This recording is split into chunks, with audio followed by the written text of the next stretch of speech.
Hello and welcome again to another episode of the What's This About podcast. I'm your host, Andy White, and today is episode 4 with a very special guest and dear friend, Tony Delerme. He has his own podcast under the TD Hip Hop Media on YouTube, and within that there's also Nah For Real and Brother Please Hear Me Out, where he does social commentary within the black community. He has a lot to say, and we have a lot to talk about, so let's get to it. All right.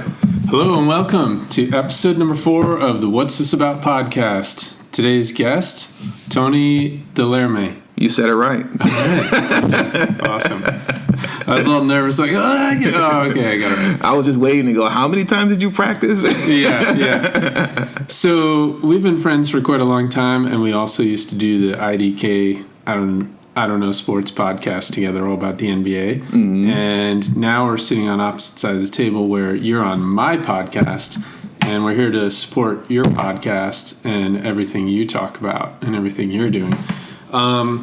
So getting into that, and also, congratulations, you're my first male guest. So this is a milestone in the What's This About podcast history. You've been trying to get a male guest on here for a while now. I know, they're so flaky. How many times did I flake on you? I think like 3 times already. No, once or twice. But no, there's 2 other people that agreed to come on. They're just not available right now. And I'm like, oh, God, like, what's up with dudes lately? Yeah, I did have one very valid excuse. I won't gross anybody out, but you remember why. I do remember that, yeah. Not your fault. So... my first question, so that everybody can kind of get a little introduction to you, like, explain, since we did a podcast, you went off and started doing your own podcast, and you've had quite some success with it, and a lot of growth, and explain what your podcast is about, like what your whole inspiration to do it was, like kind of where you're coming from with it.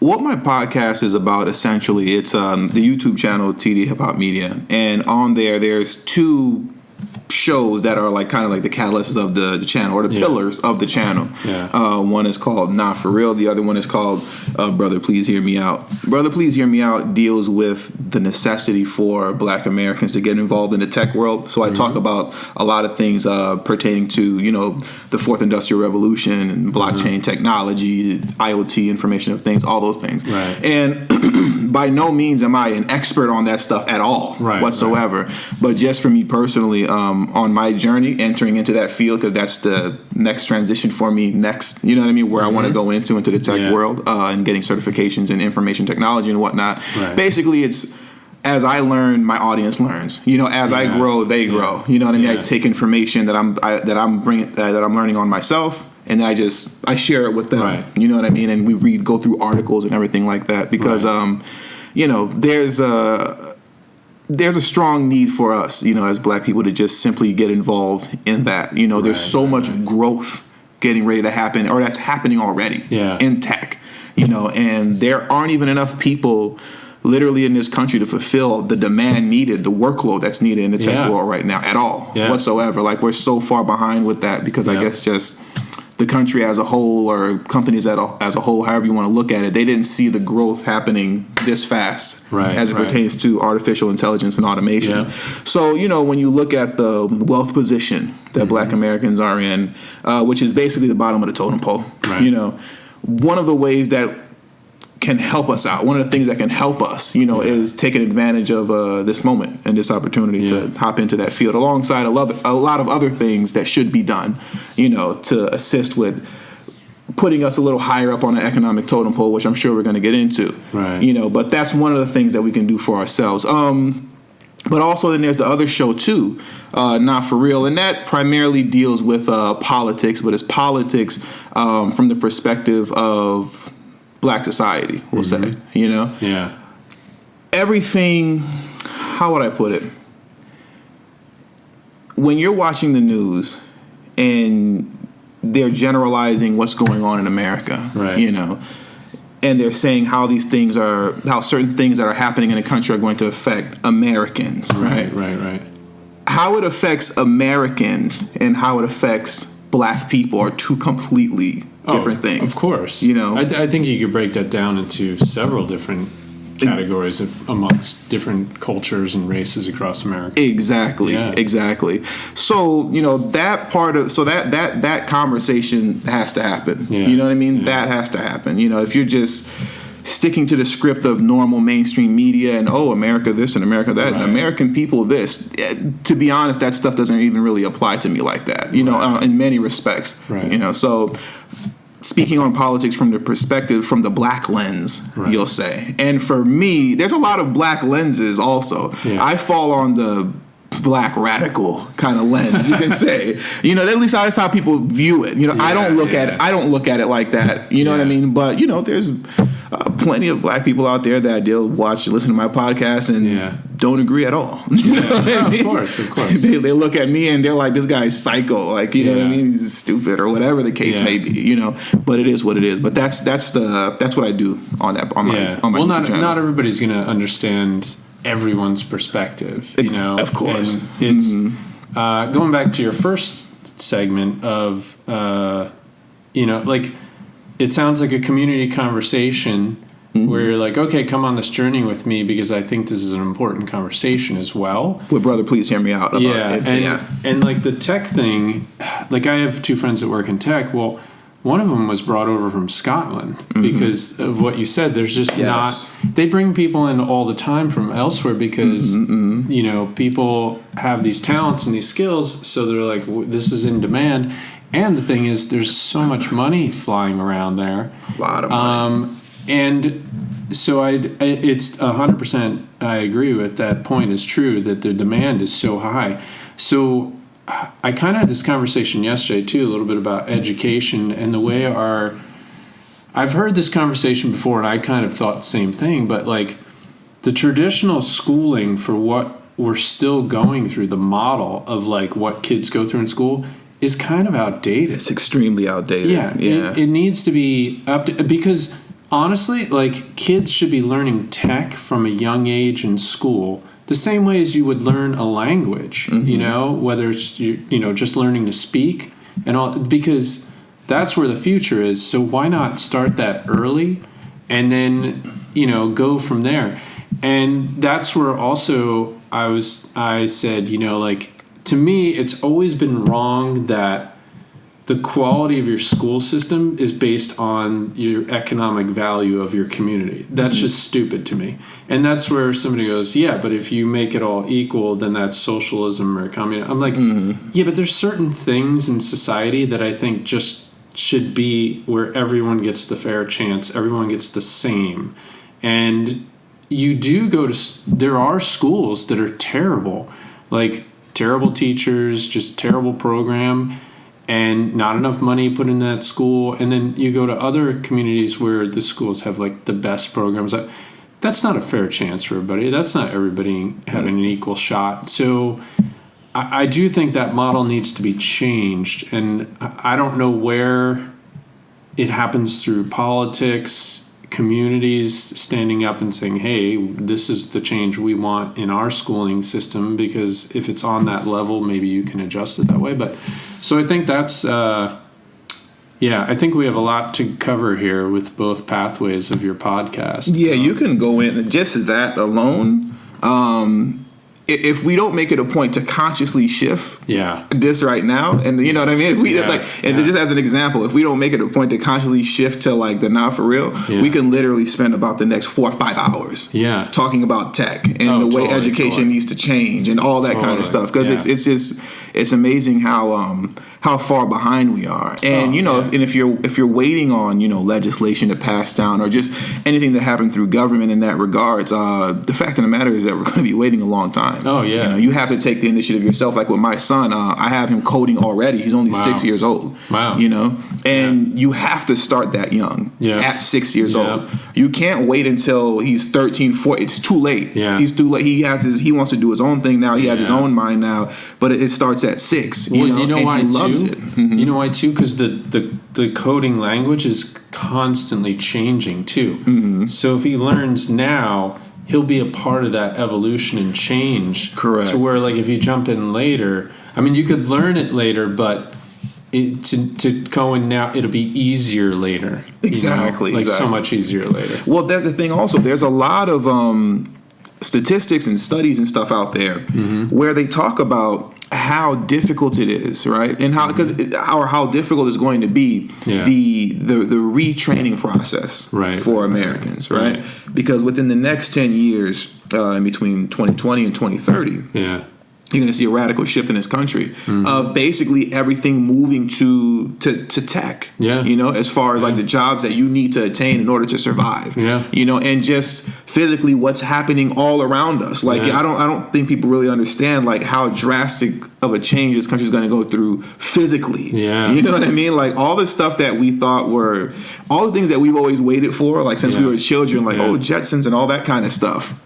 It's coming. It's 100% coming now. Like what we've been waiting for so long, it's going to happen, and it's going to happen quick. But the thing is that when it does happen, a lot of people are going to be losing their jobs because almost every job that people are working right now it can be automated. Well, that was going to be my next point. I'll give you 3 examples too, like the driverless cars, all of Uber, Lyft, taxi cab, that'll all go away. Trucking and all that. Deliveries, everything. And then also there's already that Amazon cashierless store in Seattle, and to me, like Amazon owns Whole Foods. To me, like think about that. If you got rid of there's so many Whole Foods locations. If you got rid of all those cashiers, think how much profit Amazon Whole Foods makes instantly by getting rid of salaries, benefits, like all that.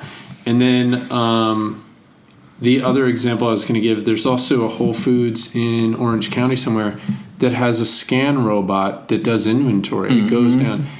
Think about customer service, right? So you've worked in the industry, I've worked in the health food industry, and like the whole thing was people come in and they're like, hey, I need my vitamin B. Hey, what does this do? They want to ask all these questions. Well, what a lot of people do now is they go in the store, they ask these people all these questions, then they go home and just buy it on Amazon. That's what people in the stores are complaining about.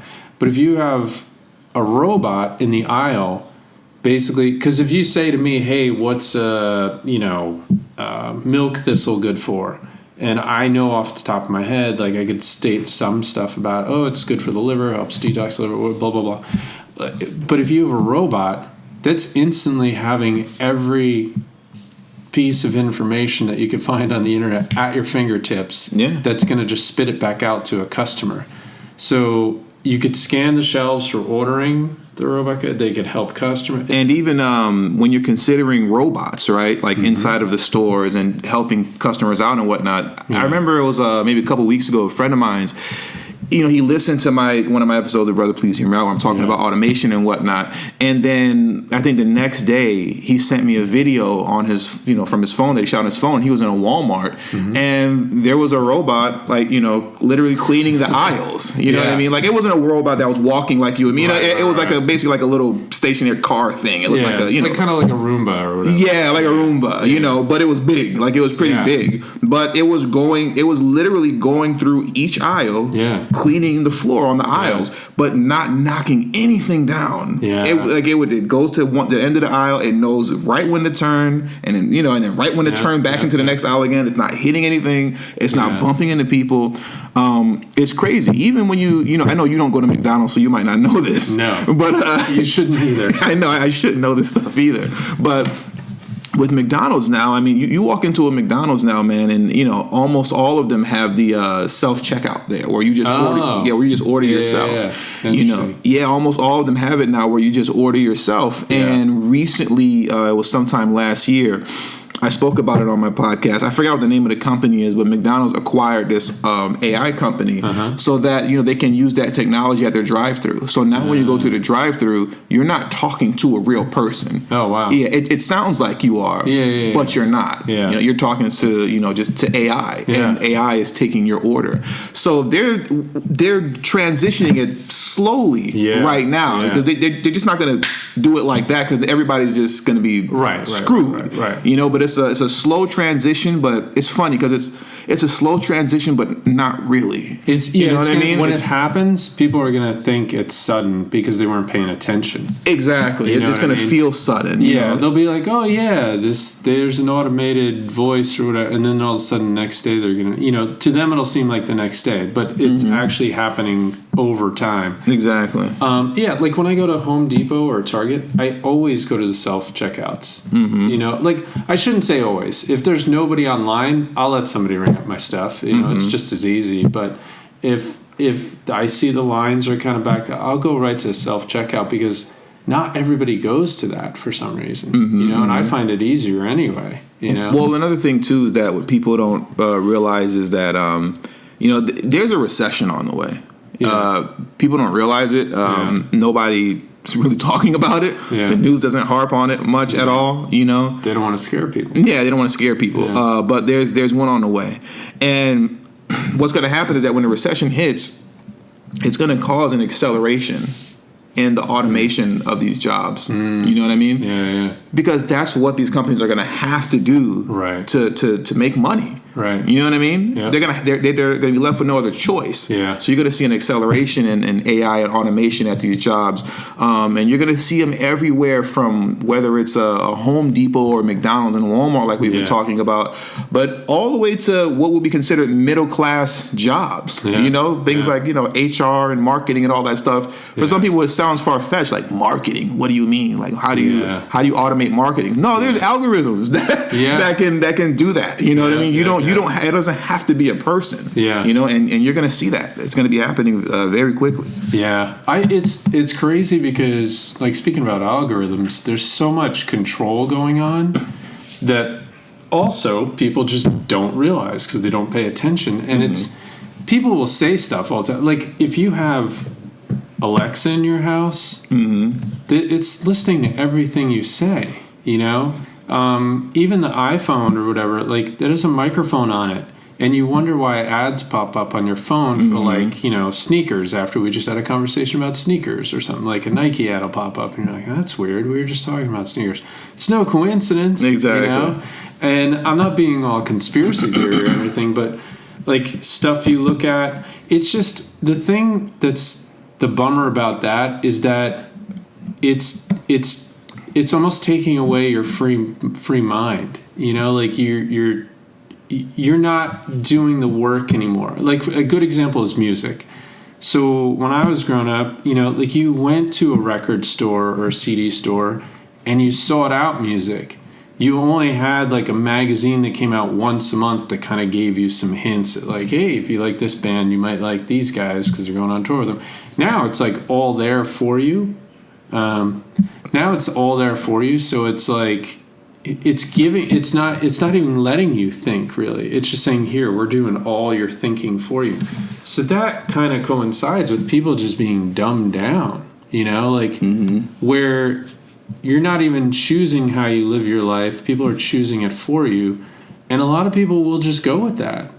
And that's where you have to remain rebellious in terms of like, no, I'm gonna, some stuff is cool like that, where if you like a certain band, then they go, hey, you might like this band, and then it turns out to be like, you do like that band. But suggestion is one thing, to where like completely just like kind of following is another. Like with the elections, like politics, and Facebook and all that stuff, like now they have it where they could put someone else's face, or they, where they could video edit to where it looks like Donald Trump is saying something. No, it's called deep fake. Yeah, deep fake. That stuff is scary because people will believe that stuff, It's crazy. I've seen some crazy deep fakes where I'm like, what? Like, that's not real? Like, that's not really him? Like, no, it's not. It's insane. It's insane.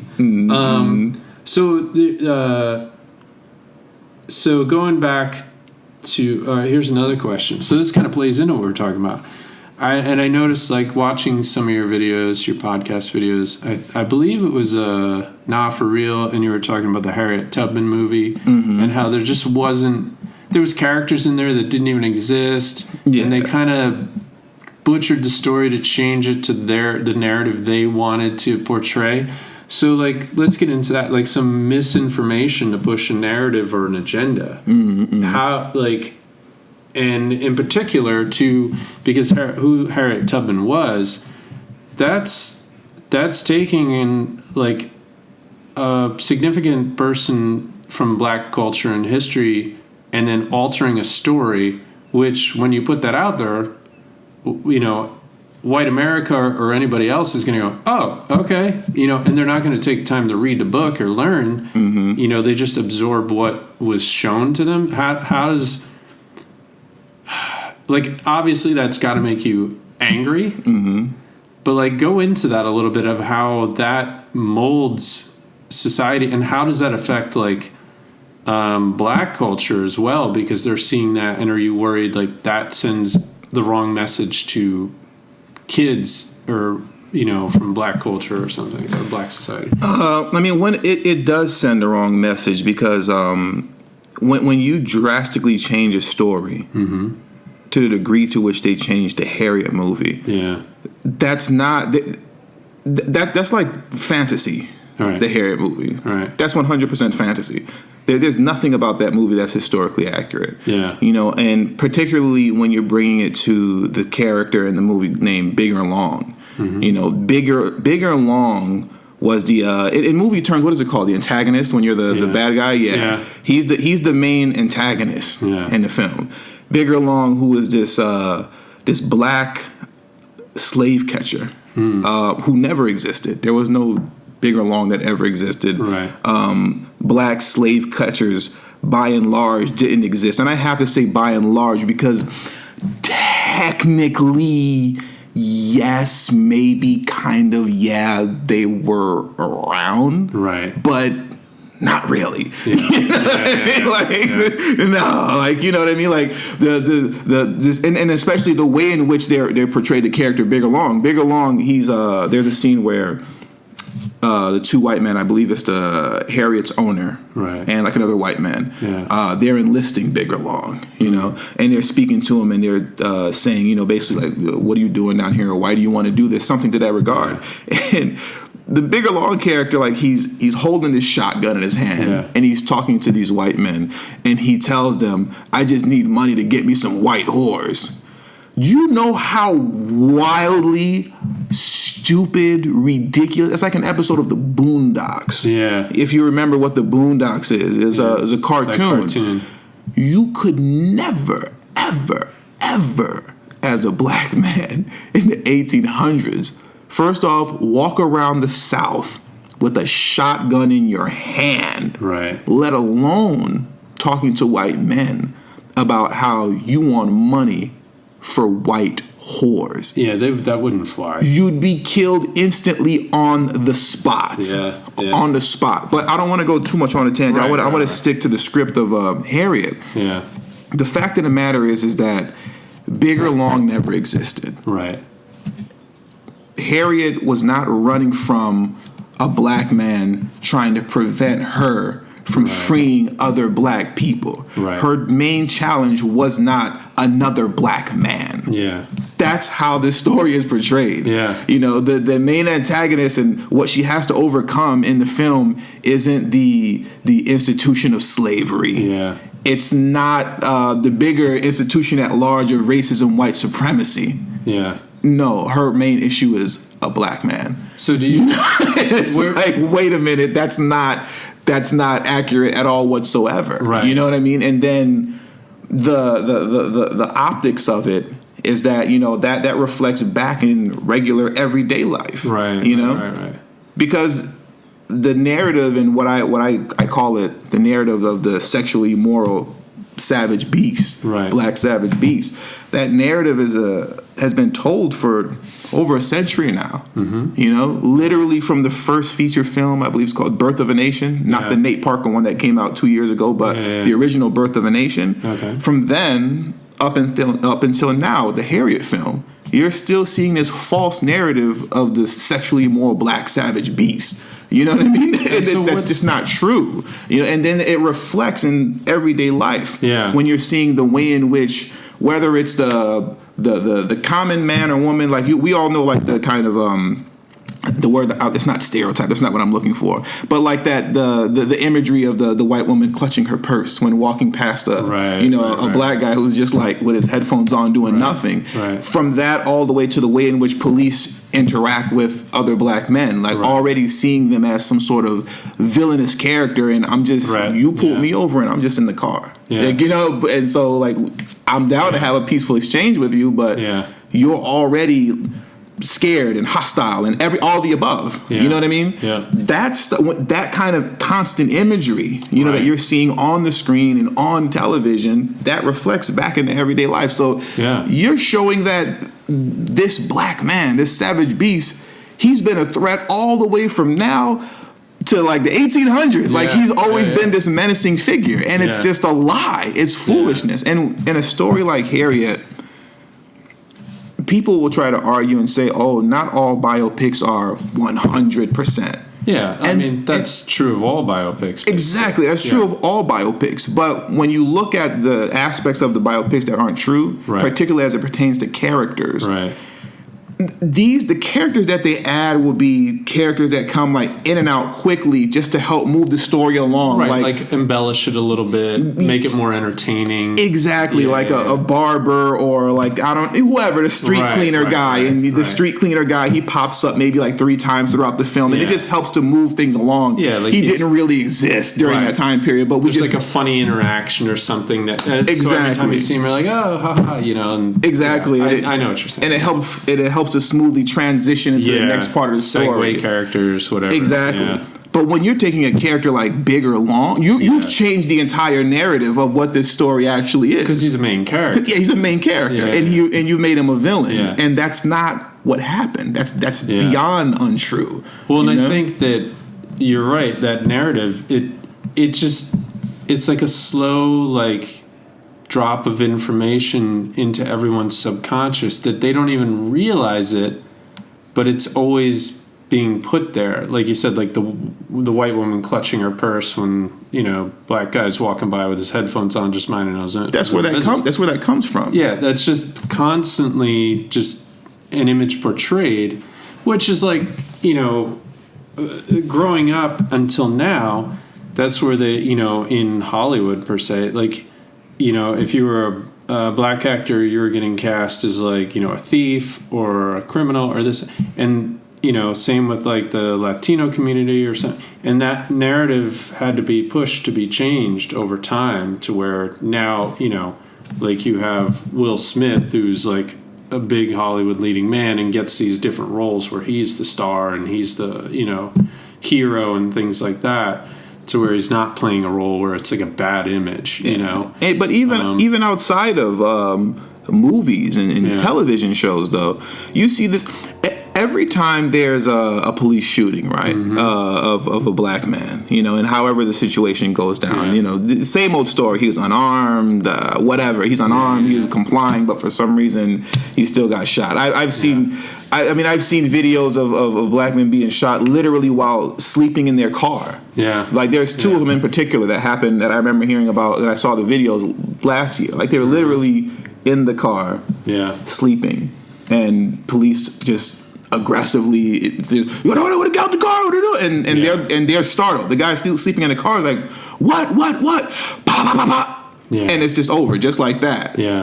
But my point is that in those scenarios, religiously, every time it hits the news, they find the most menacing, dusty-looking picture of the guy who was killed. Oh yeah. If they can find the mugshot, they always show the mugshot of the guy of the black man that was killed. Yeah.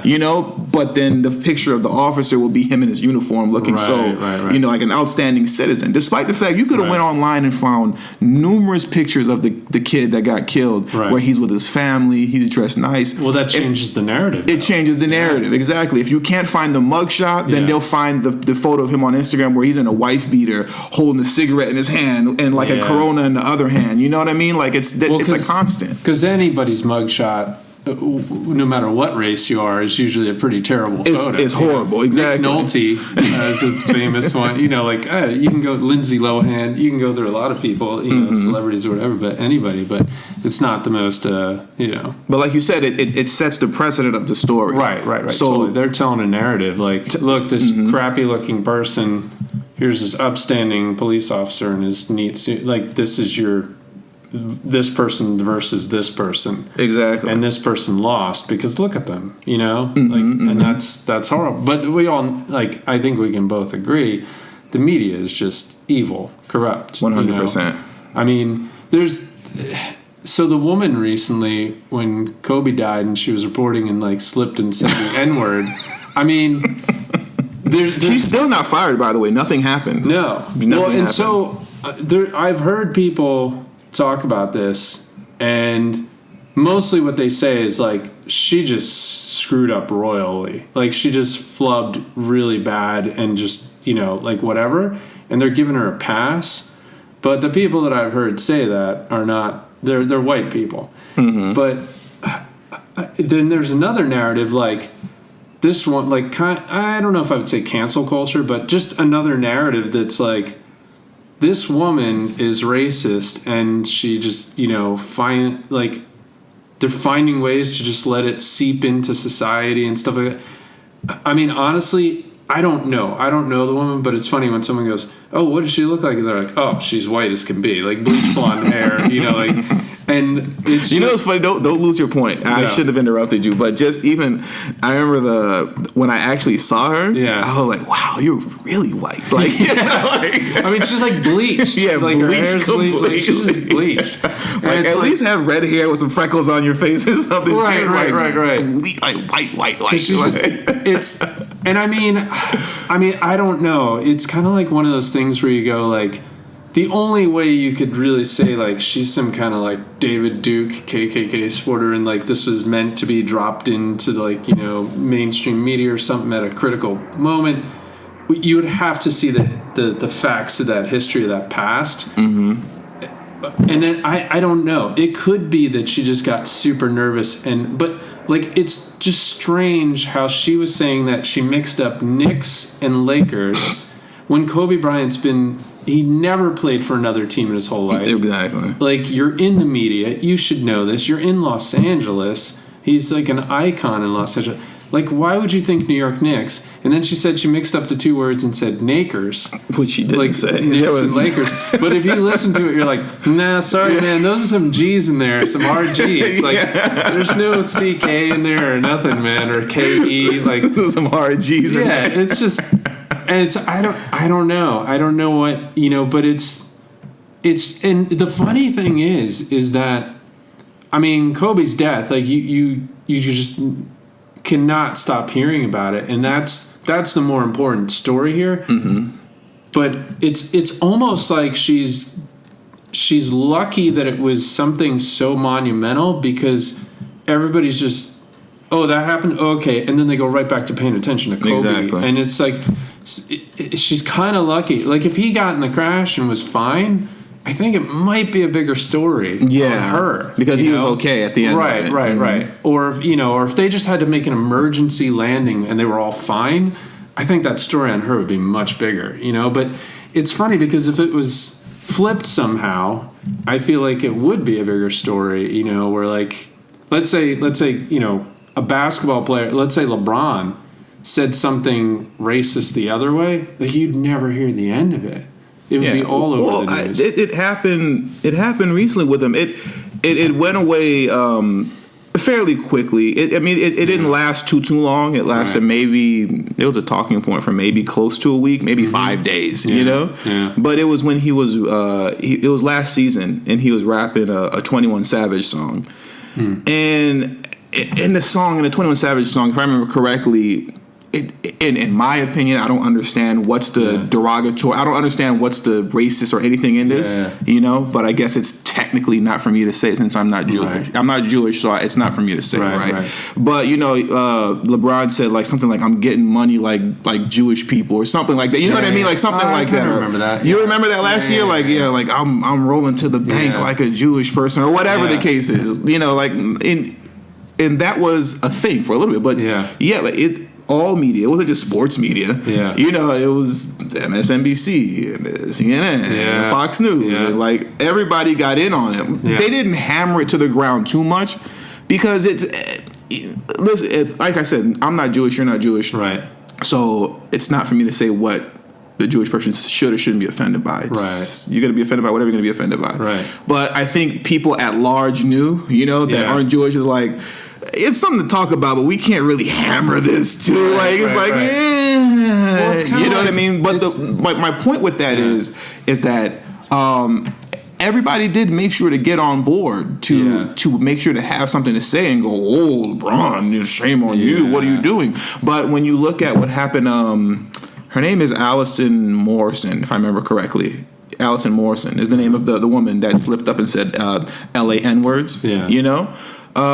When she said what she said, and I heard somebody say this, they said if that happened on Fox News, what's considered the liberal media, right?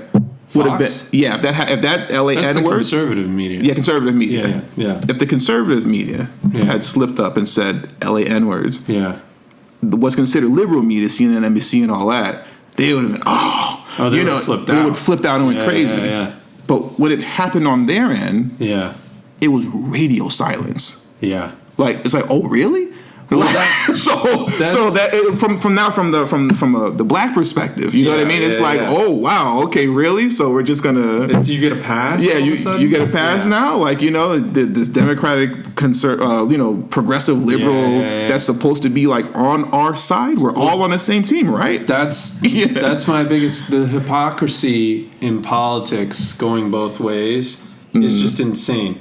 And this side will complain about this side saying, oh, they said this and they're doing this and this not.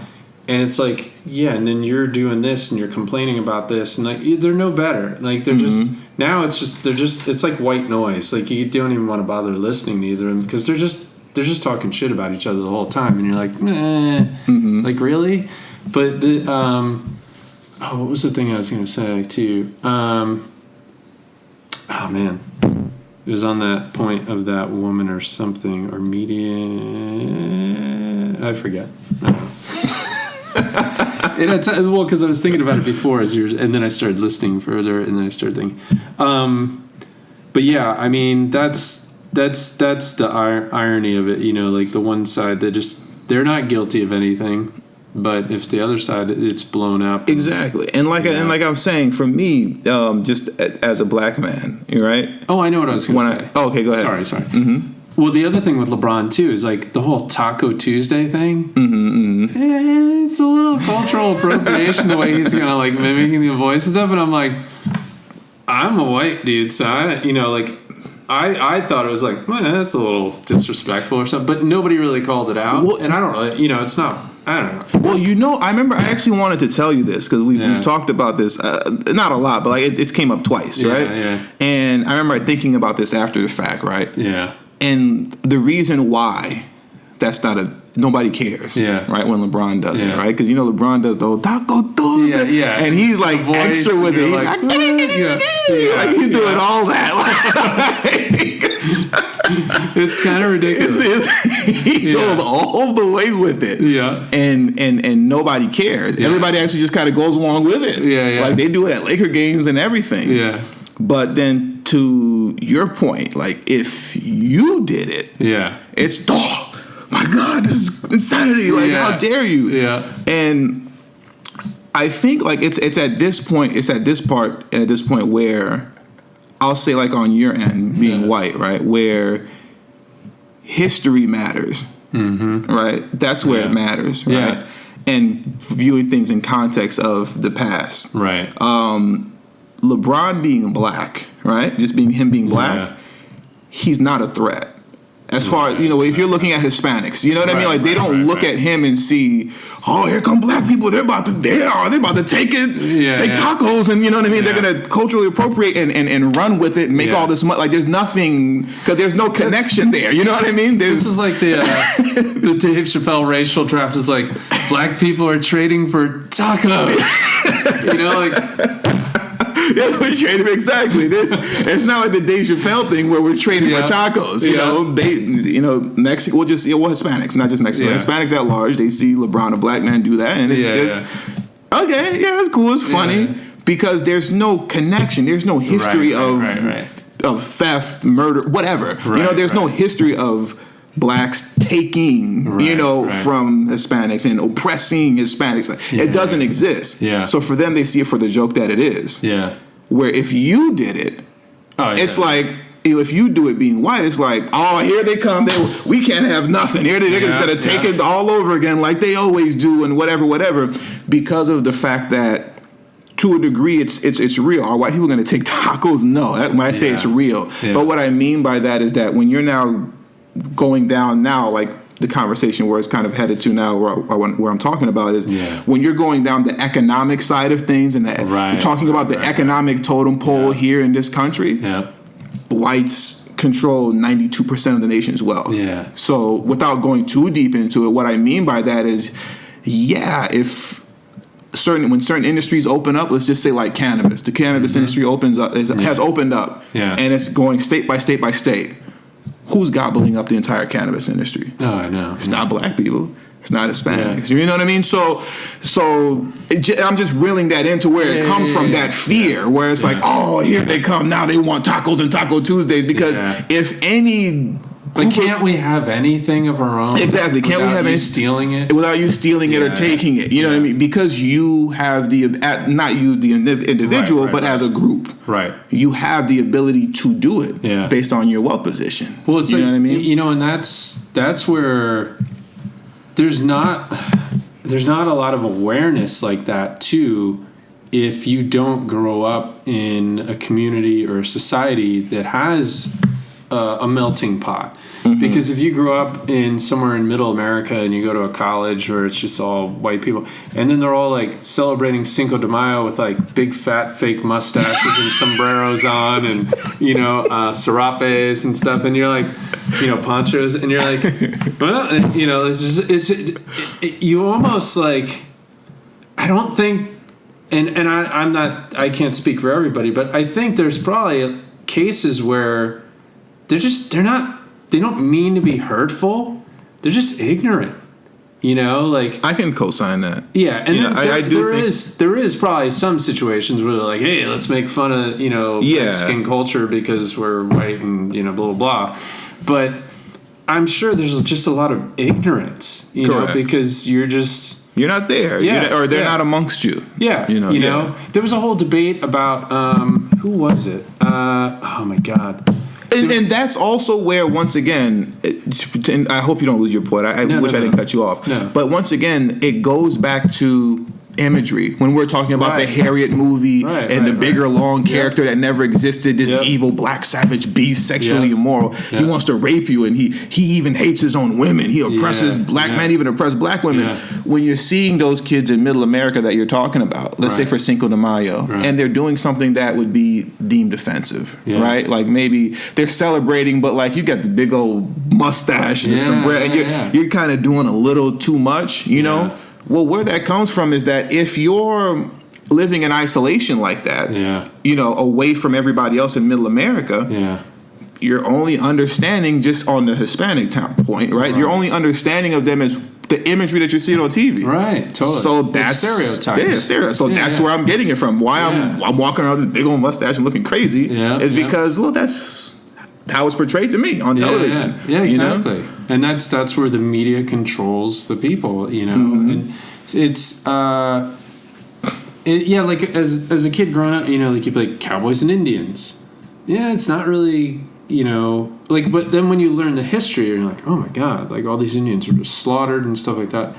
And then so you see some girl on Instagram, some model, let's say Instagram model, not even a real model, but she's Halloween, she's dressed up like an American Indian with the headdress and stuff, and then people get mad, and you're like, well, rightly so, she's not American Indian, whatever. Like that's become a stronger thing as I've grown up, to where people are just like, they're not having it, and it's, I think that's a thing of ignorance.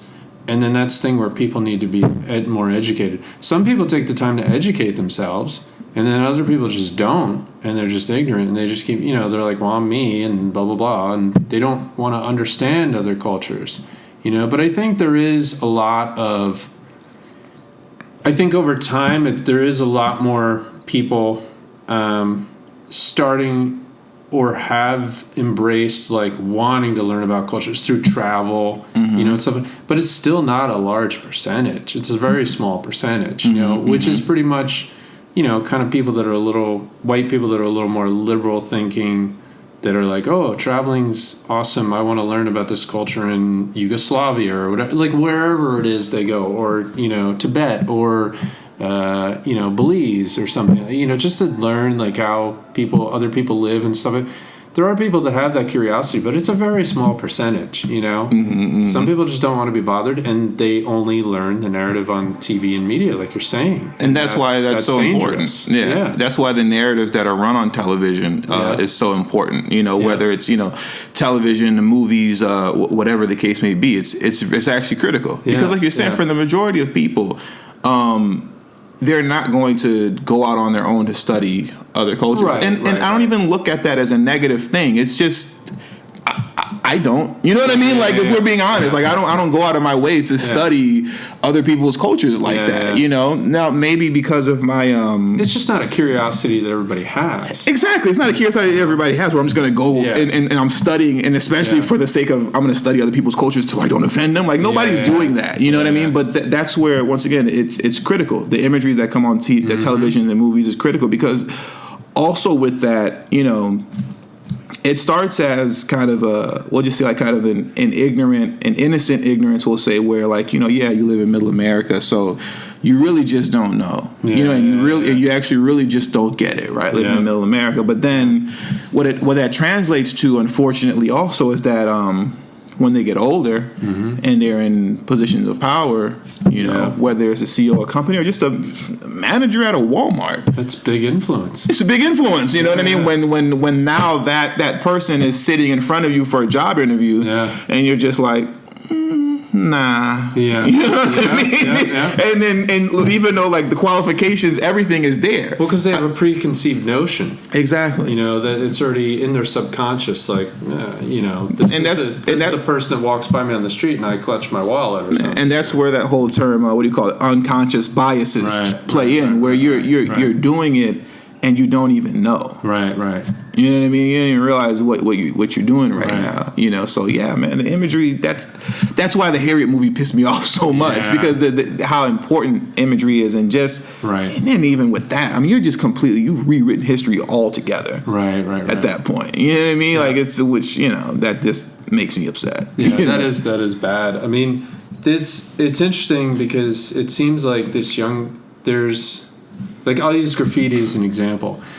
Graffiti with Instagram has totally changed, like, a lot of things, So, like, kids don't really go out and pay their dues so much anymore. There's no threat of, like, being run up on by other crews or something and getting in fights. It's just, there's legal walls, there's all stuff. So it's like you can portray a false narrative on Instagram about who you are or whatever. And then there's like Instagram beef where people, and it's like, dude, this isn't like, you're just talking behind a phone. Like, that doesn't mean anything. But my point is, they don't even really care about the history. Like, for me growing up, like, whether it was music, graffiti, art, like, whatever, like, I wanted to learn the history. Like, so if I found a musician that I liked, I was like, okay, who influenced this person? Like, how did they get to where they were, what they were doing musically? And then I would go back and I'd be like, oh, wow, this. And then you discover all these amazing musicians before them that got them there.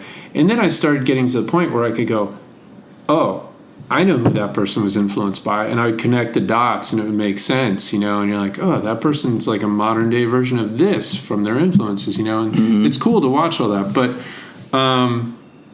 yeah, I mean, that how the history, it being correct, is so important, and it's almost like, like I've said this, like, you could use Scientology as an example. L. Ron Hubbard said he created the whole Scientology thing because he was writing sci-fi books and there was no money in sci-fi, and he's like, there's more money in religion. Like it's literally stated. He said this to his wife. I didn't know that. He said that. Yeah, he said this to his wife, and so Scientology is like a whole made-up thing by him. So some of it, make a lot of sense to people in terms of like how to live your life correctly or whatever, stuff like that. But then there's all this other stuff like, with like alien type stuff and stuff like that's all from his sci-fi thing, but Scientology is huge. In Scientology, do they talk about aliens and stuff? You have to get deeper into it, but yes, there's this whole thing about our bodies. Like, I forget what the word is. Like, we're the actual aliens or something like that? No, there's like I want to say midichlorians, but I think that's a Star Wars term. But it's something about your body being, infected by these you just have to. Yeah, I'll dig into it. You're gonna be like, what the hell? But it's just like, Scientology is huge. It's massive. In Germany, they actually banned Scientology because ever since the Nazi Party, they didn't want any kind of like organization or something like that to be able to come in and infiltrate or anything like that and have an influence. So yeah, it's just crazy. Like you could write a history. Like we could sit here today and write a history of something and then just throw it on the wall. It might stick, and then in 40 years from now, they go, oh, like Andy and Tony talked about this on this day and blah, blah, blah, and this is what's true. And it might be a total lie, So with social media, the internet and the media in general, there could be so many false narratives creative going forward, with the deep fake and everything, that it's kind of a scary world we're going into, But here's something I wanted to get into because we're talking a lot about the opposite sides of the fence. And I know we talked about this once, on just a regular level before ourselves, but the Nipsey Hussle death, and his killer, so the guy that killed him was a black guy, know, and I think that how I look at that is just like, well, look, people are going to have problems with people no matter what color or race. And if you're a white guy, you might get in a fight with another white guy or whatever, or Asian guy. You're in that community. But that, what is your theory on that? Or perspective on that? Because it's I guess they would say it's a black on black crime, and you're like, here's this iconic figure in that community was doing so much good. And to me, the thing that pisses me off about it is just that in terms of just people, he became such a good person and such a pillar of a community doing so much good.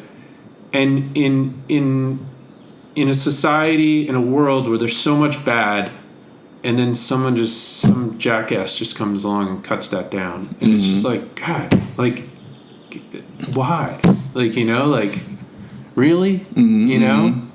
I mean, my perspective sometimes is that here's someone who if you come from somewhere with nothing and then you get something because you worked hard, people are just jealous. Well, that's the and they just talk shit about you or cut you down because they're mad at themselves because they're not capable of doing what you're doing, so they're just jealous. And that's one of the narratives. I mean, there's a lot of different avenues that you can go down with the killing of Nipsey Hussle. Because for me, I personally lean on the more conspiratorial side of it.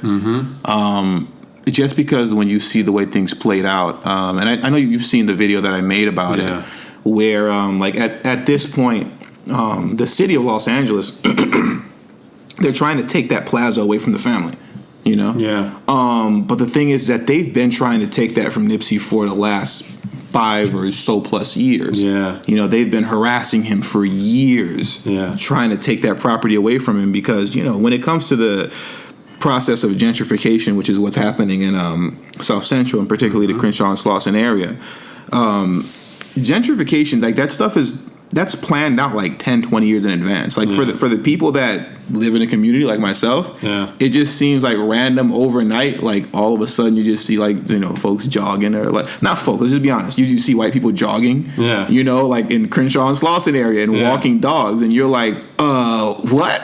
Yeah. Where did this come from? Like, who invited you to the party? Like, where did this come from? You know what I mean? It just throws you off. It just seems like it comes out of nowhere. Yeah. But from a planning aspect of it, you know, in regards to the city, they knew that they were going to begin this process 10, 20 years ago. Yeah. They knew.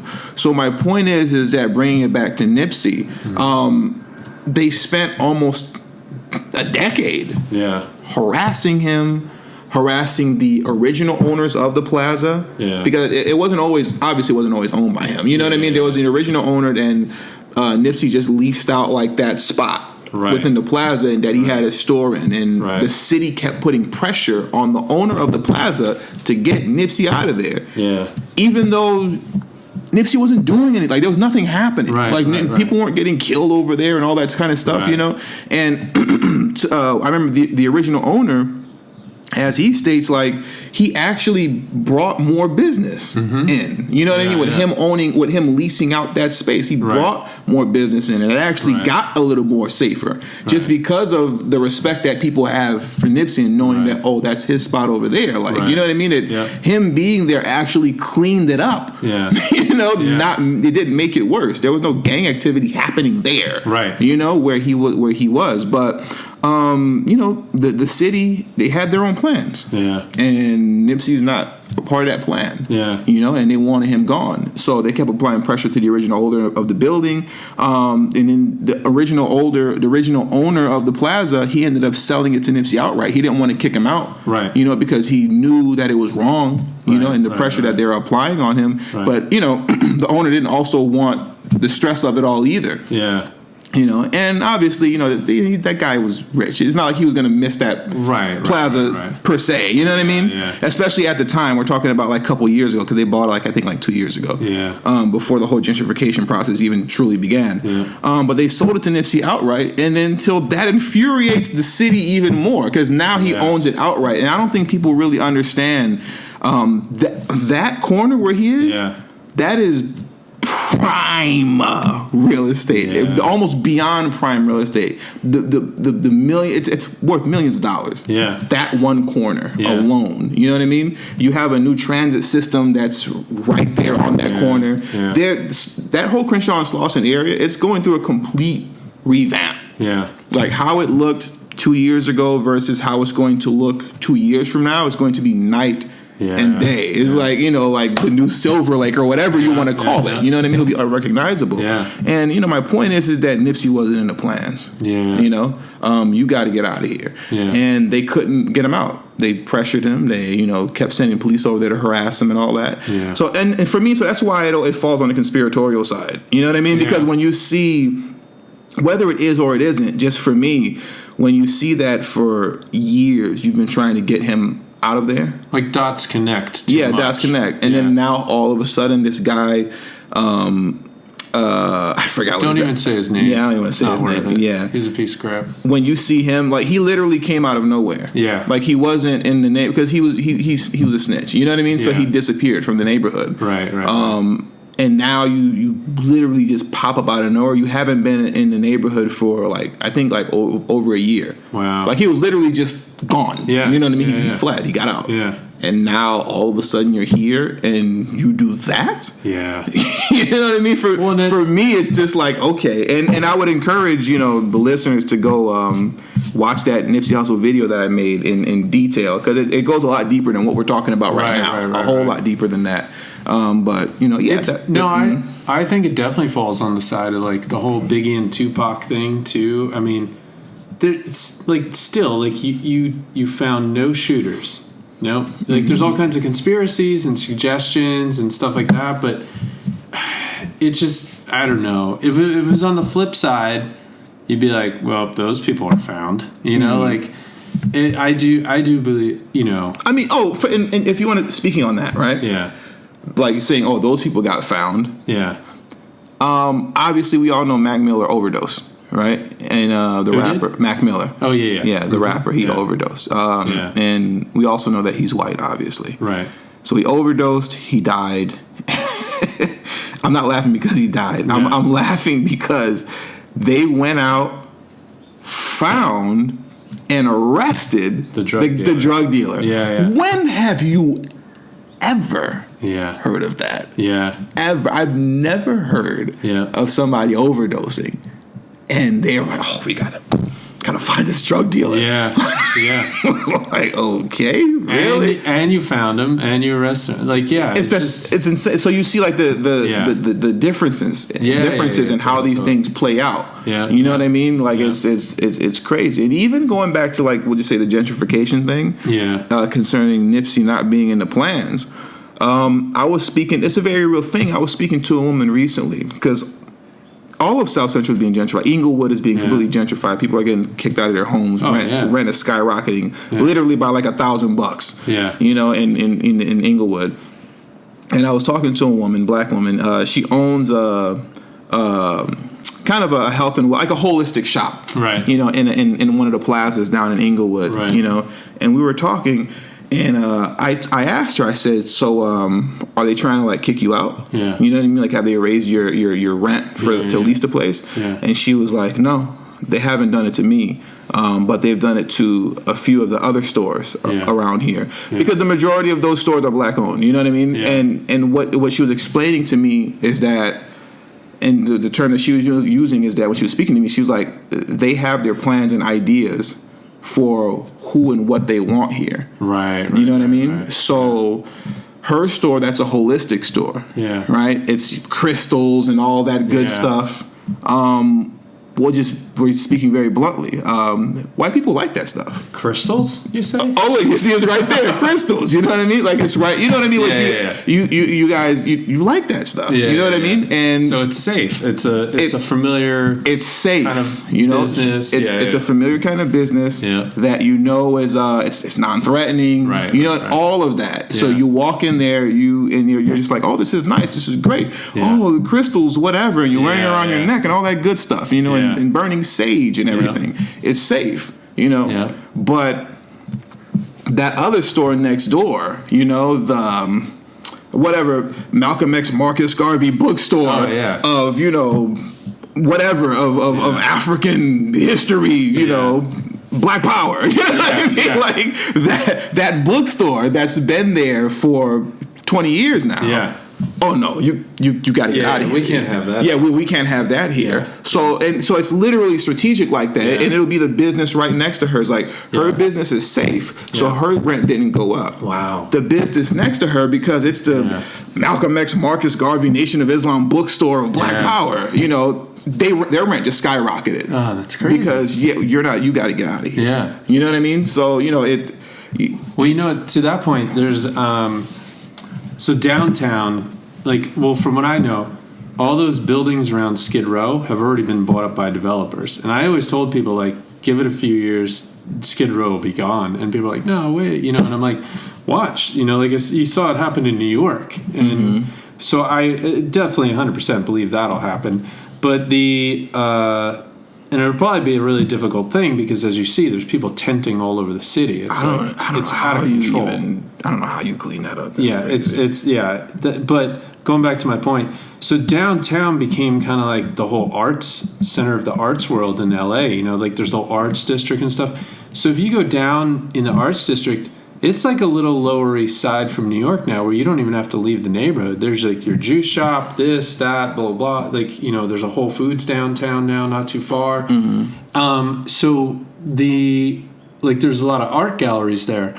And then so what happened they tried to bleed out into East LA with the art galleries because the rent was cheaper to rent spaces and have a gallery there. Well, the people in East LA, they got together on nights that they were opening out and they were protesting, and they basically pushed them out. So they were resisting the gentrification in East LA, right? Yeah, but here's the thing: like sooner or later, you know, you're not going to be able to just kick somebody out. Like it's going to push in. Yeah, it's going to push in, unfortunately. So East LA will be like, it's going to be the new Silver Lake. Yeah, exactly. Yeah, Boyle Heights. And it's just a matter of time, and it's like it's crazy because you know the history of that. It's the same thing with like in New York, like kids from like I don't know, like Ohio or wherever moving to Brooklyn and then being like, yeah, I'm from Brooklyn, and you're like, no, you're not. Like this is a different Brooklyn than what Brooklyn actually was. The history of Brooklyn was, you know, like you're just like some what do you call it, transplant. And it's going to be the same thing here in LA where white kids are like from, you know, Indiana are like, yeah, I live in Compton. And you're like talking about the history, but it's like, you're not part of that history. You're part of the gentrification. Same thing with East LA. Like, think about East LA's history, like the Latino history there and everything in general. Like, that's going to be gone, and it's going to be like white kids going to a Starbucks, you know? And the thing is, when you're talking about gentrification, right? It's not a matter of, oh my God, here come these evil white people and get out of here. It's not so much that, you know, to me, so much as it is, or I'll put it like this, what turns it into that is the fact that it's not like you're coming in and we'll just say beautifying the area, you know, and businesses are being built here that now the residents of that neighborhood can participate in. You know, we can participate. I can apply for a job here, and I can still stay in this neighborhood, and it looks nice. It's not like you're just getting rid of the bad apples. You're getting rid of all the apples. You know what I mean? And that's where that you see such a strong resistance to where it's like, oh, white people, and you know, and you start, you know, and now it goes the complete opposite way from a racial standpoint, and now people are looking at white people like the devil and all this stuff because, like I said, if it was as simple as just we're just clearing out the bad apples and beautifying the neighborhood, but you know, for the most part, by and large, the original people that have been here, you know, you can stay and you can apply for a job here, you can participate and be a part of this. That's not what happens. No. You know what I mean? That's not what happens. So, you know what I mean? To be fair, but I mean, and you know, at the end of the day, yes, it is mainly white people who have the money, but it's just money. Like it's green, it's money. You know? So there's like, for example, like, you know, it could be Asian developers, it could be people coming in from the Middle East that have tons of money that are developed, you know, there is a whole other thing to that too. But yeah, we mostly know like we're stereotyping and saying, here's the blonde chick that's going to Starbucks to get her triple, you know, froth latte, whatever it is, you know, pumpkin spice. But yeah, it's crazy to see. And you would think like, you can't say like, oh, we'll just do better. You know, it's not, there's no simple answer like that, you know, and there's no, once money is involved, you can't stop that machine. Like, you know, you can't, you know. Well, that's the other reason that it always, it's hard. That's the reason why it always falls on the back of white people, right? Yeah. Is because once again, I've mentioned this a few times already. You know, when you're talking about the economic totem pole, who's at the very top of the economic totem pole? You know what I mean? Yeah. So it's always going to be you. You know what I mean? Like it always falls that way. You know, until there's a conscious effort, a legitimate conscious effort to change that, to actually legitimately to level the economic playing field. You know. That's never going to change. And the thing is that, you know, I could go on tangents on that right now. You know, and whoever's listening to this, and if they've listened to it this far along into the podcast, this is going to ruffle their feathers. You're not going to like this. I don't like Bernie Sanders at all. You what? I don't like Bernie Sanders at all. Oh, yeah. Whatsoever. Yeah, I've seen your posts about that. I'm not finished. You know. Well, I have more on this Bernie. Segues perfectly. So go on, because my next thing was going to be talking about voting and. Okay, so with that, as it pertains to Bernie Sanders, right, and specifically from the black perspective, and I'm speaking for me right now, right? You know, when you're looking at Bernie Sanders, you know, and we're talking about leveling the economic playing field. Mm-hmm. That has to be a very concerted effort to say, okay, we're going to raise Black Americans up here, mm-hmm. right? Like, but this is what we're doing. So when you're doing that, you're not putting plans that benefit everybody. Right. It doesn't work like that. Right. You can't take a people who are specifically targeted, laws and legislation that was race-based and specifically targeted for you, mm-hmm. the Black man.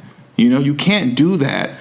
And then years later, now that Black people are way behind the 8 ball economically, right. you say, oh, okay, well, everything's just even now, so good luck. You can all go to college for free, and you won't have any student debt. Yeah. So go ahead. Yeah.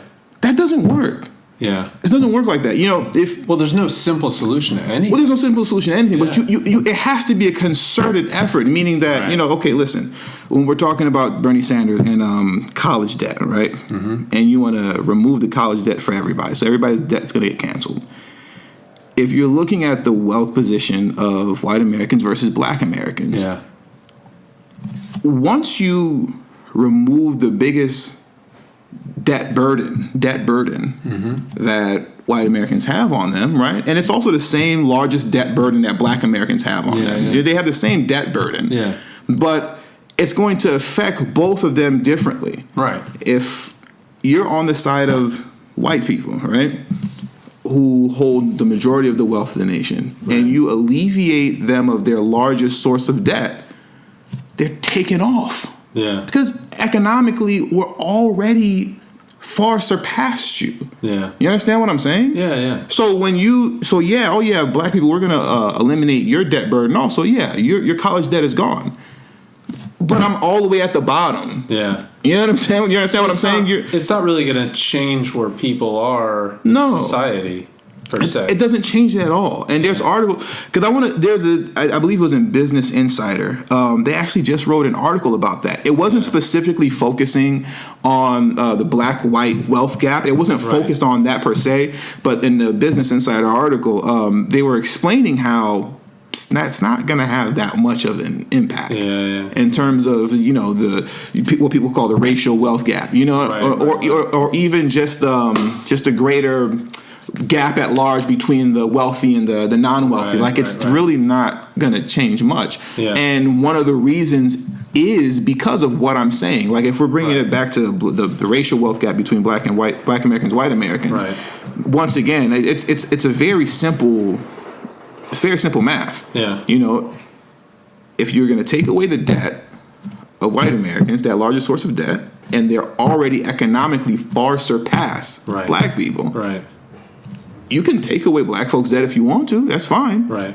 But the ones that are far surpassed Black people with all the money, they're taken off because you took away their debt. So, in the video that I made, one of the videos that I made, if you at least wanted to pretend, you at least wanted to make it almost look like you're serious, then you'd say, okay, only Black people can participate in this. Right. You understand what I'm saying? Right. And you would phrase it because of X, Y, and Z, historical injustices and yada, yada, yada. Yeah. You have to phrase it properly. You know what I mean? So to make sense. And it really shouldn't even be that hard to phrase it because we all know why. But nobody's going to do that. But nobody's going to do that, because once you say that, you're just, you're doing something just for Black people. Yeah. You can't do anything that's just for Black people because of X, Y, and Z. And it goes into a whole other thing. Right. You know what I mean? But so do you think that's really the only and once again that wouldn't even have an effect. Even if. Would you tie that into something like reparations? Because I've seen you talk about reparations. Well, that's what reparations is. Yeah. When you're talking about reparations,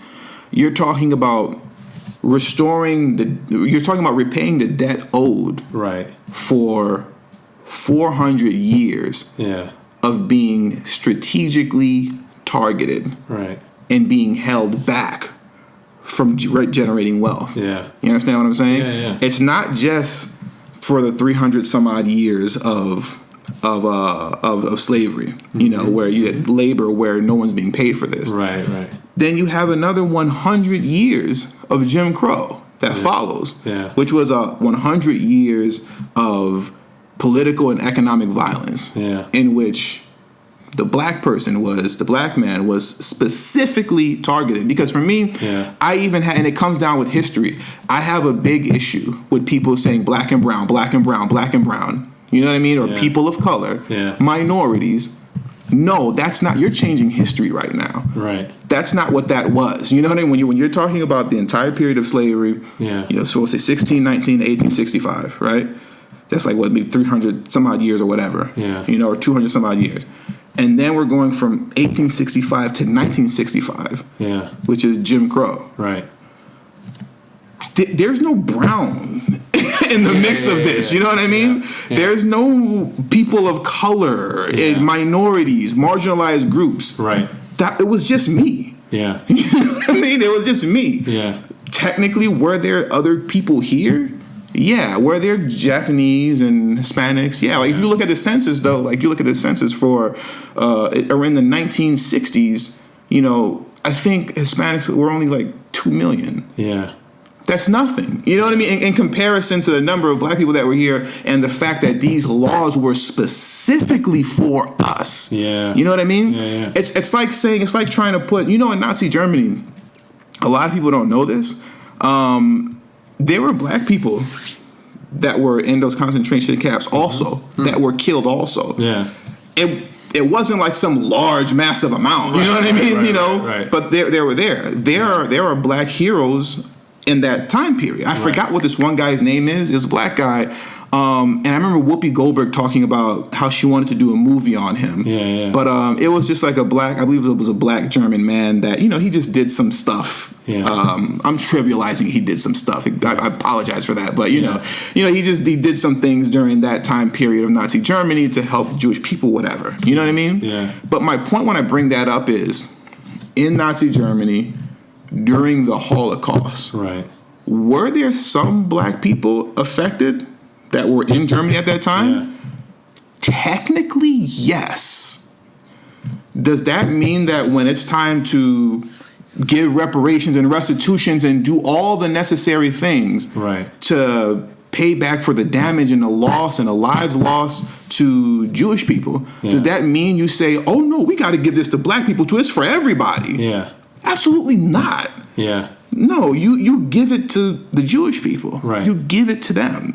Because they were the primary target. The majority. Yeah. They were the majority and the primary target. Right. Those black people, the few that were there, they were just in the way. Right. They were just That's just like straight getting hit by a straight. Yeah, you're getting hit by a straight bullet. Yeah, just random. They were just in the way. And the same thing goes for when people do the whole black and brown thing. That really aggravates me. Yeah. Because what we're doing, we're changing the narrative of history. Yeah. So when you're going back to whether you're going from 1619 to 1865 slavery, and then you're going from 1865 to 1965, which is Jim Crow. Yeah. Particularly 1865 to 1965. Were there Hispanics? Technically, yeah. Technically speaking. But they weren't the primary targets. Right. You know what I mean? They weren't. Yeah. They weren't really there like that. They were far and few in between, and they weren't the target. To whatever degree that there was suffrage amongst them, it was because you were in the way. Yeah. You know what I mean? You used the stray bullets. Yeah. The target was me. Yeah. You know what I mean? So when we're talking about things like reparations and whatnot, that's why that's why that's so important. For us to receive reparations is because for all these years, literally all these centuries, we were the target. But do you and in being the target, it's now set us back. We're actually behind 400 years economically speaking. Right. Economically speaking, we're behind 400 years as it pertains to wealth. Right. And there is no natural way to catch up. Yeah. You understand what I'm saying? There's no natural. You can Bernie Sanders. We could all go to college for free, and you can eliminate college debt. There is no catching up when you're that far behind, unless you're making it a point to say, "Hold on, you all stay right here. Black people take 10 steps forward." Yeah. You understand what I'm saying? It's not going to happen. But it's to your World War II reference, America benefited greatly from World War II because they were able to jump ahead of everybody in the Industrial Revolution, and I don't even know if that's the right term to apply, but just in industry, they were able to jump ahead of everybody because Europe was leveled. Mm-hmm. So, like in the movie with Brad Pitt, Fury. So he's a tank commander. So there's a scene where there's a battle where there's 3 American tanks versus 1 German Panzer. The German Panzer takes out 2 of the American tanks before that 3rd American tank just barely gets that one opportunity to take out the German Panzer. The reason why is because German technology was so far advanced compared to these clunky-ass American tanks that they were able to win so much that way. So if Germany would have succeeded, they would be so much further ahead, but because of World War II and everybody over there getting leveled, like England, France, Germany, all of them, America surged ahead in terms of so much stuff. Now, the comparison I'm making and the difference I'm trying to show is once all those countries got back on their feet, like Japan, Germany, all that, Germany is far more advanced than us now, I would say, in terms of that whole country is there's a very green aspect to their natural energy. Sweden is something like 90% green energy and stuff. All those countries over there are more advanced in terms of forward thinking and things like that. And so that naturally they're just, it's changing. But to your point where you're that far behind, but then society still has that implanted in there, you're not going to be able to naturally go ahead like those countries did because it's not like they're still being held back and leveled, Mm-hmm. They were able to recover and then just move forward. Where what you're talking about, it's there was never the recovery period. There's never a recovery period. So you can't move forward, jump ahead, because there was never the recovery period. It's still this is history, and it is what it is. Yeah, exactly. This is a shoulder shrug, right. And that's what's so frustrating. It's okay, yeah. Because the past is the past. So just move on. Well, no, you can't just move on. Right. You can't just move on. What are you talking? Yeah. It's easy to say. It's easy to say move on when you're not black. So that's what I mean. Just move on. Just what's a good thing to throw in here then? The Kanye comment about slave mentality and stuff like that. Because if I'm remembering this correctly and how this applies to exactly what we're talking about, he's kind of saying yes, just move on. Is that correct to say?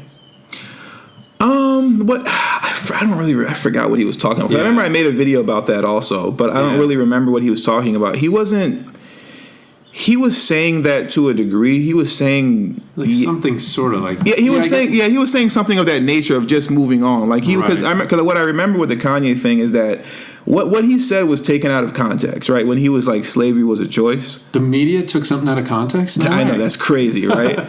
He said slavery was a choice. Yeah.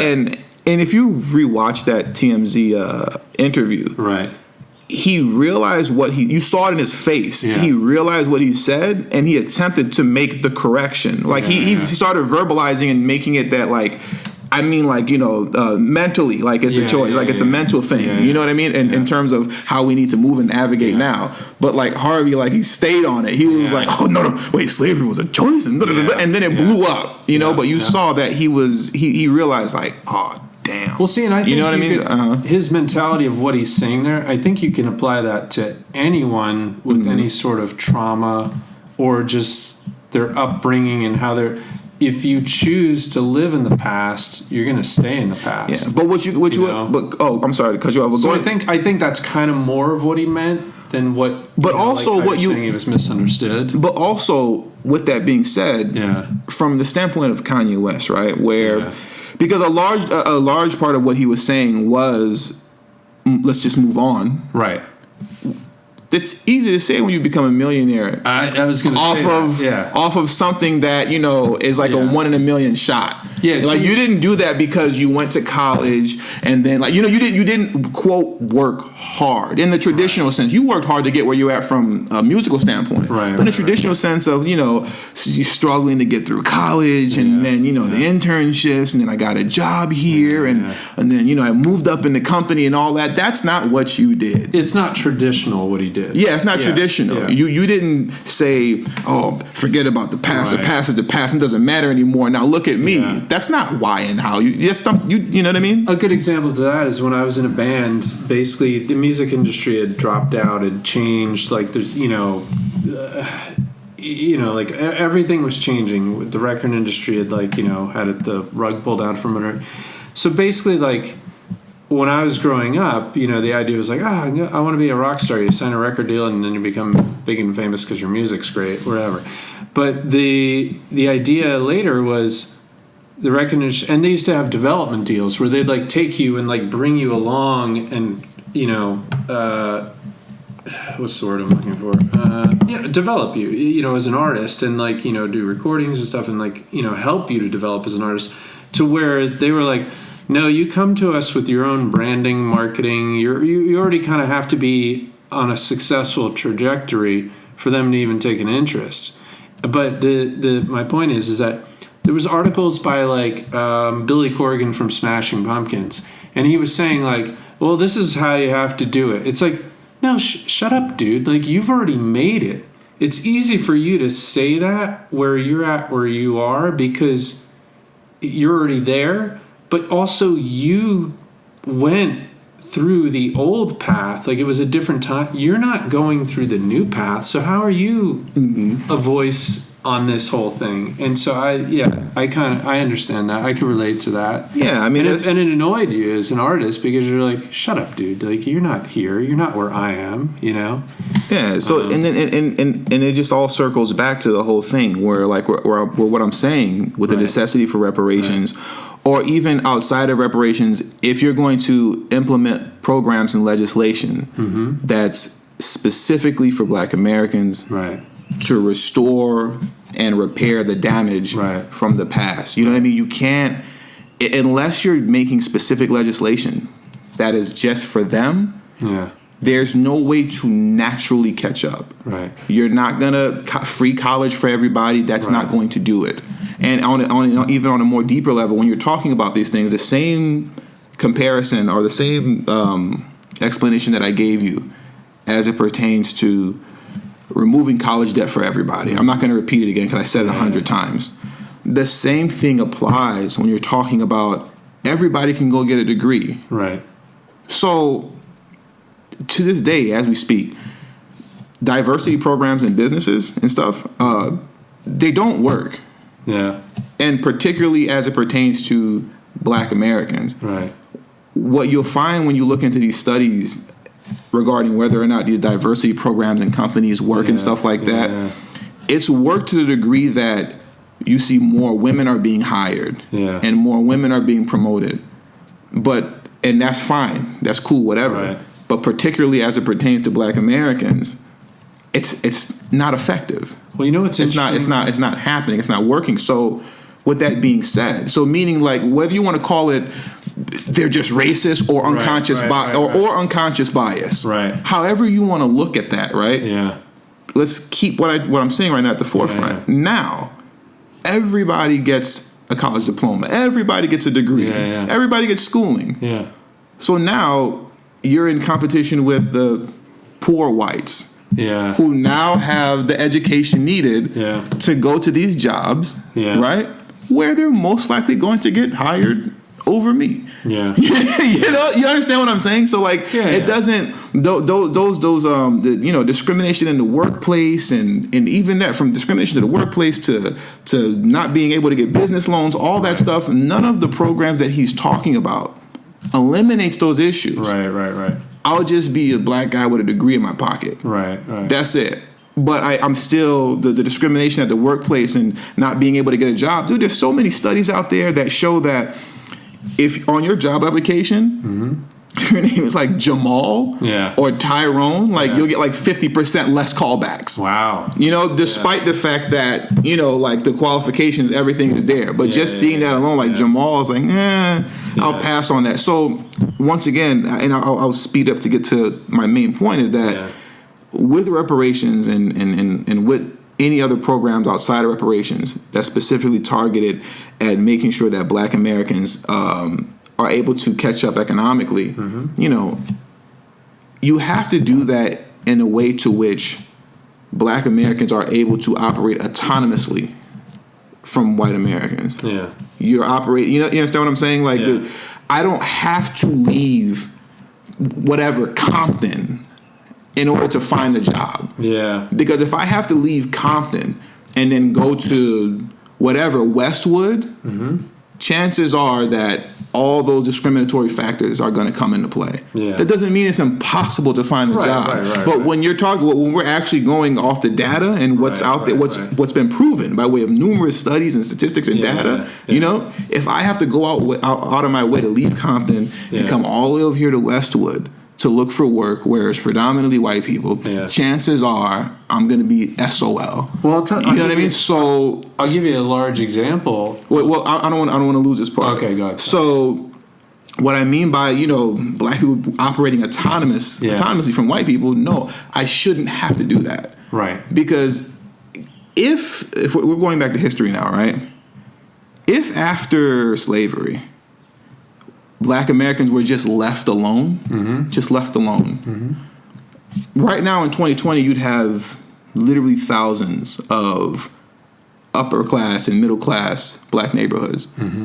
Because after slavery, even with all of the challenges and obstacles that they had in front of Black Americans had in front of them, they were still building and able to create with the skills that they had, thriving, wealthy, some of them very wealthy Black communities. Right. But literally all of them were destroyed. Yeah. Literally burnt down, destroyed, all of that. Because it was a threat. Yeah. So they've been gotten rid of. Yeah. So now what we have in place as opposed to having thousands of, thriving Black communities throughout the country, you have thousands of ghettos. Yeah. Those ghettos need to be refurbished and restored back to their rightful wealth position. Yeah. So that we can just, as Black Americans, we can just live amongst ourselves and do what we need to do in order to generate wealth and to live a normal, happy life. Because the thing is that when I say this, some people interpret it as, oh, that sounds like segregation, Yeah. We're already segregated. Yeah, you know what I mean. Yeah, let's not be blind. Let's not kid ourselves. Yeah, we're already segregated. When I moved to LA, that was one of the first things I noticed. Yeah, segregation. The issue is that I have to leave out of my side of town where Black folks are all at, and I got to come to your part of town, Westwood or whatever the case is, to seek employment. And then as I come here to seek employment, I got to deal with all this other discriminatory actions, subtle racism, and all this kind of stuff that you keep telling me doesn't exist. Yeah. You're out of your element. You're out of your community. And it's definitely going to be different no matter what. Yeah, no matter what. Yeah. So it's like what has to. So anyway, that's what has to happen. Yeah. These neighborhoods have to be restored because they were these Black neighborhoods all across the country that we refer to as ghettos now in the hoods. Those were deliberately created. Yeah. That's not by accident that all these ghettos and hoods exist. Well, that was by plan. It was by design. So it has to be by plan and it has to be by design to refurbish these neighborhoods so that they're brought back to their rightful wealth position where Black people can just live normal lives and we work amongst ourselves, we build amongst ourselves, and just, whatever. And if I want to come to Westwood to eat something, you come to Westwood to eat something. It's whatever. It's just like you going to Koreatown. You know what I mean? Like if you being white, you want to go to Koreatown, you just go to Koreatown. Right, who cares? Big deal. Right. But by and large, Koreans live in Koreatown and they do business amongst themselves. They go to school amongst themselves. They do everything amongst themselves. Yeah. You know what I mean? So that's what has to happen. Well, and so few points here. One, overall big picture, like in the NFL, for example, the Dallas Cowboys needed a new head coach because they fired Jason Garrett, right? So they were interviewing a bunch of different coaches. Mike McCarthy, the ex-Packers coach, white guy, was one of them. They interviewed Hugh Jackson, a black guy, because they had to, because it's part of the NFL rules. He didn't get the job. He never was going to get the job. They just spoke to him because they have to. So that's something that they talk about too. Like, even though they've instilled this, and there's successful black coaches like Mike Tomlin of the Pittsburgh Steelers, successful black coach, has won a Super Bowl and has been in that position for quite a while. But they're saying that, like, you know, why aren't more black coaches given more opportunity? And then they instilled this like rule that, you know, you have to interview a black coach and stuff like that. And it's still not working. Yeah, because it's forced. You're twisting the arm. Right. Because I have to. Legislation says I have to. Right. You know? And so, you know, and that's just a big example on a large scale. But the other thing is, like, even if you're someone like Nipsey Hussle that comes in and starts bettering, like you said, that store was there and there was no gang activity there because that was bettering the community and all that stuff. But then gentrification is going to come in and take all that away anyway, and it's going to be gone. So all that work to, like, better the community and better society, it's going to be pushed out away anyway. You know, it's like, so all that hard work just kind of keeps getting cut down. Yeah, you see it to this day. It keeps getting undermined. Yeah. You know? In my honest opinion, like, I don't think reparations will ever happen. Do you? I don't know. And that's the reason why, and I tell people that, and I've said this on my channel numerous times, and there's some people that would be mad at me for saying I don't know. You know what I mean? What the ideal response, either, right? Well, the ideal response that, you know, especially if you're black, that you want to hear me say is, of course we're gonna get it, and da da da da da. But I'm not gonna lie to you like that. You know what I mean? I'm not gonna do that. You know, I'm not gonna put this fake black power facade that it's gonna happen. But if we're just talking reality, I don't know, but you have to push for it. You got to do whatever you can, and that's what I advocate.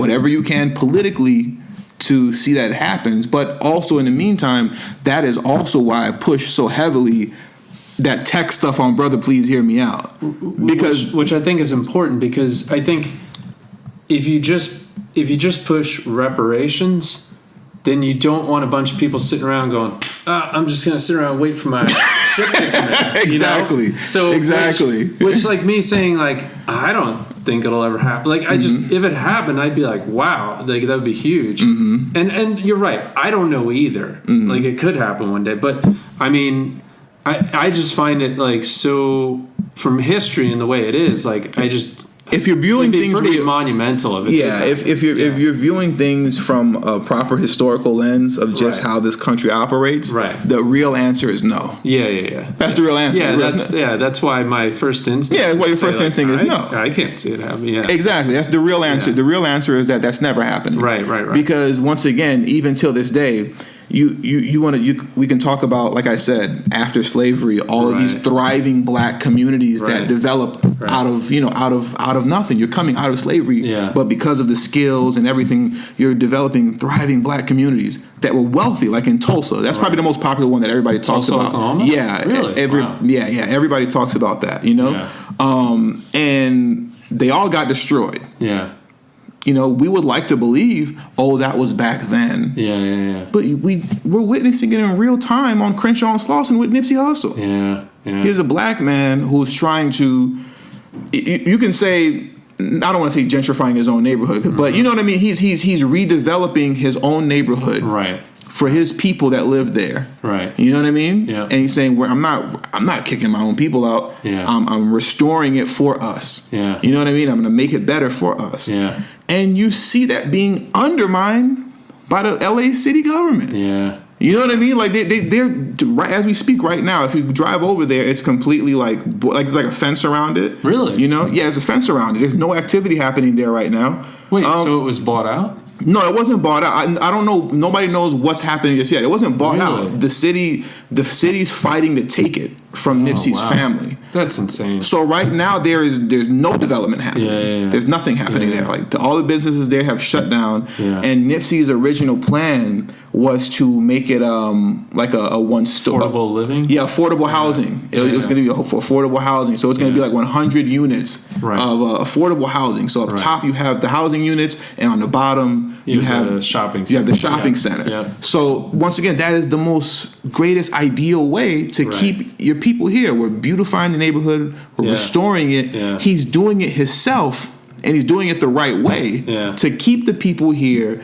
But here comes the government. You know what I mean? And saying, no, we don't want you here. Well, you're not a part of the plan. It's all power behind money. Like, people that have the most money are going to win every time. Exactly. It's like politics. Politics is a joke. Like, I just don't believe in Democrats and Republicans because they're all the people with the most wealth just, playing the greed power game.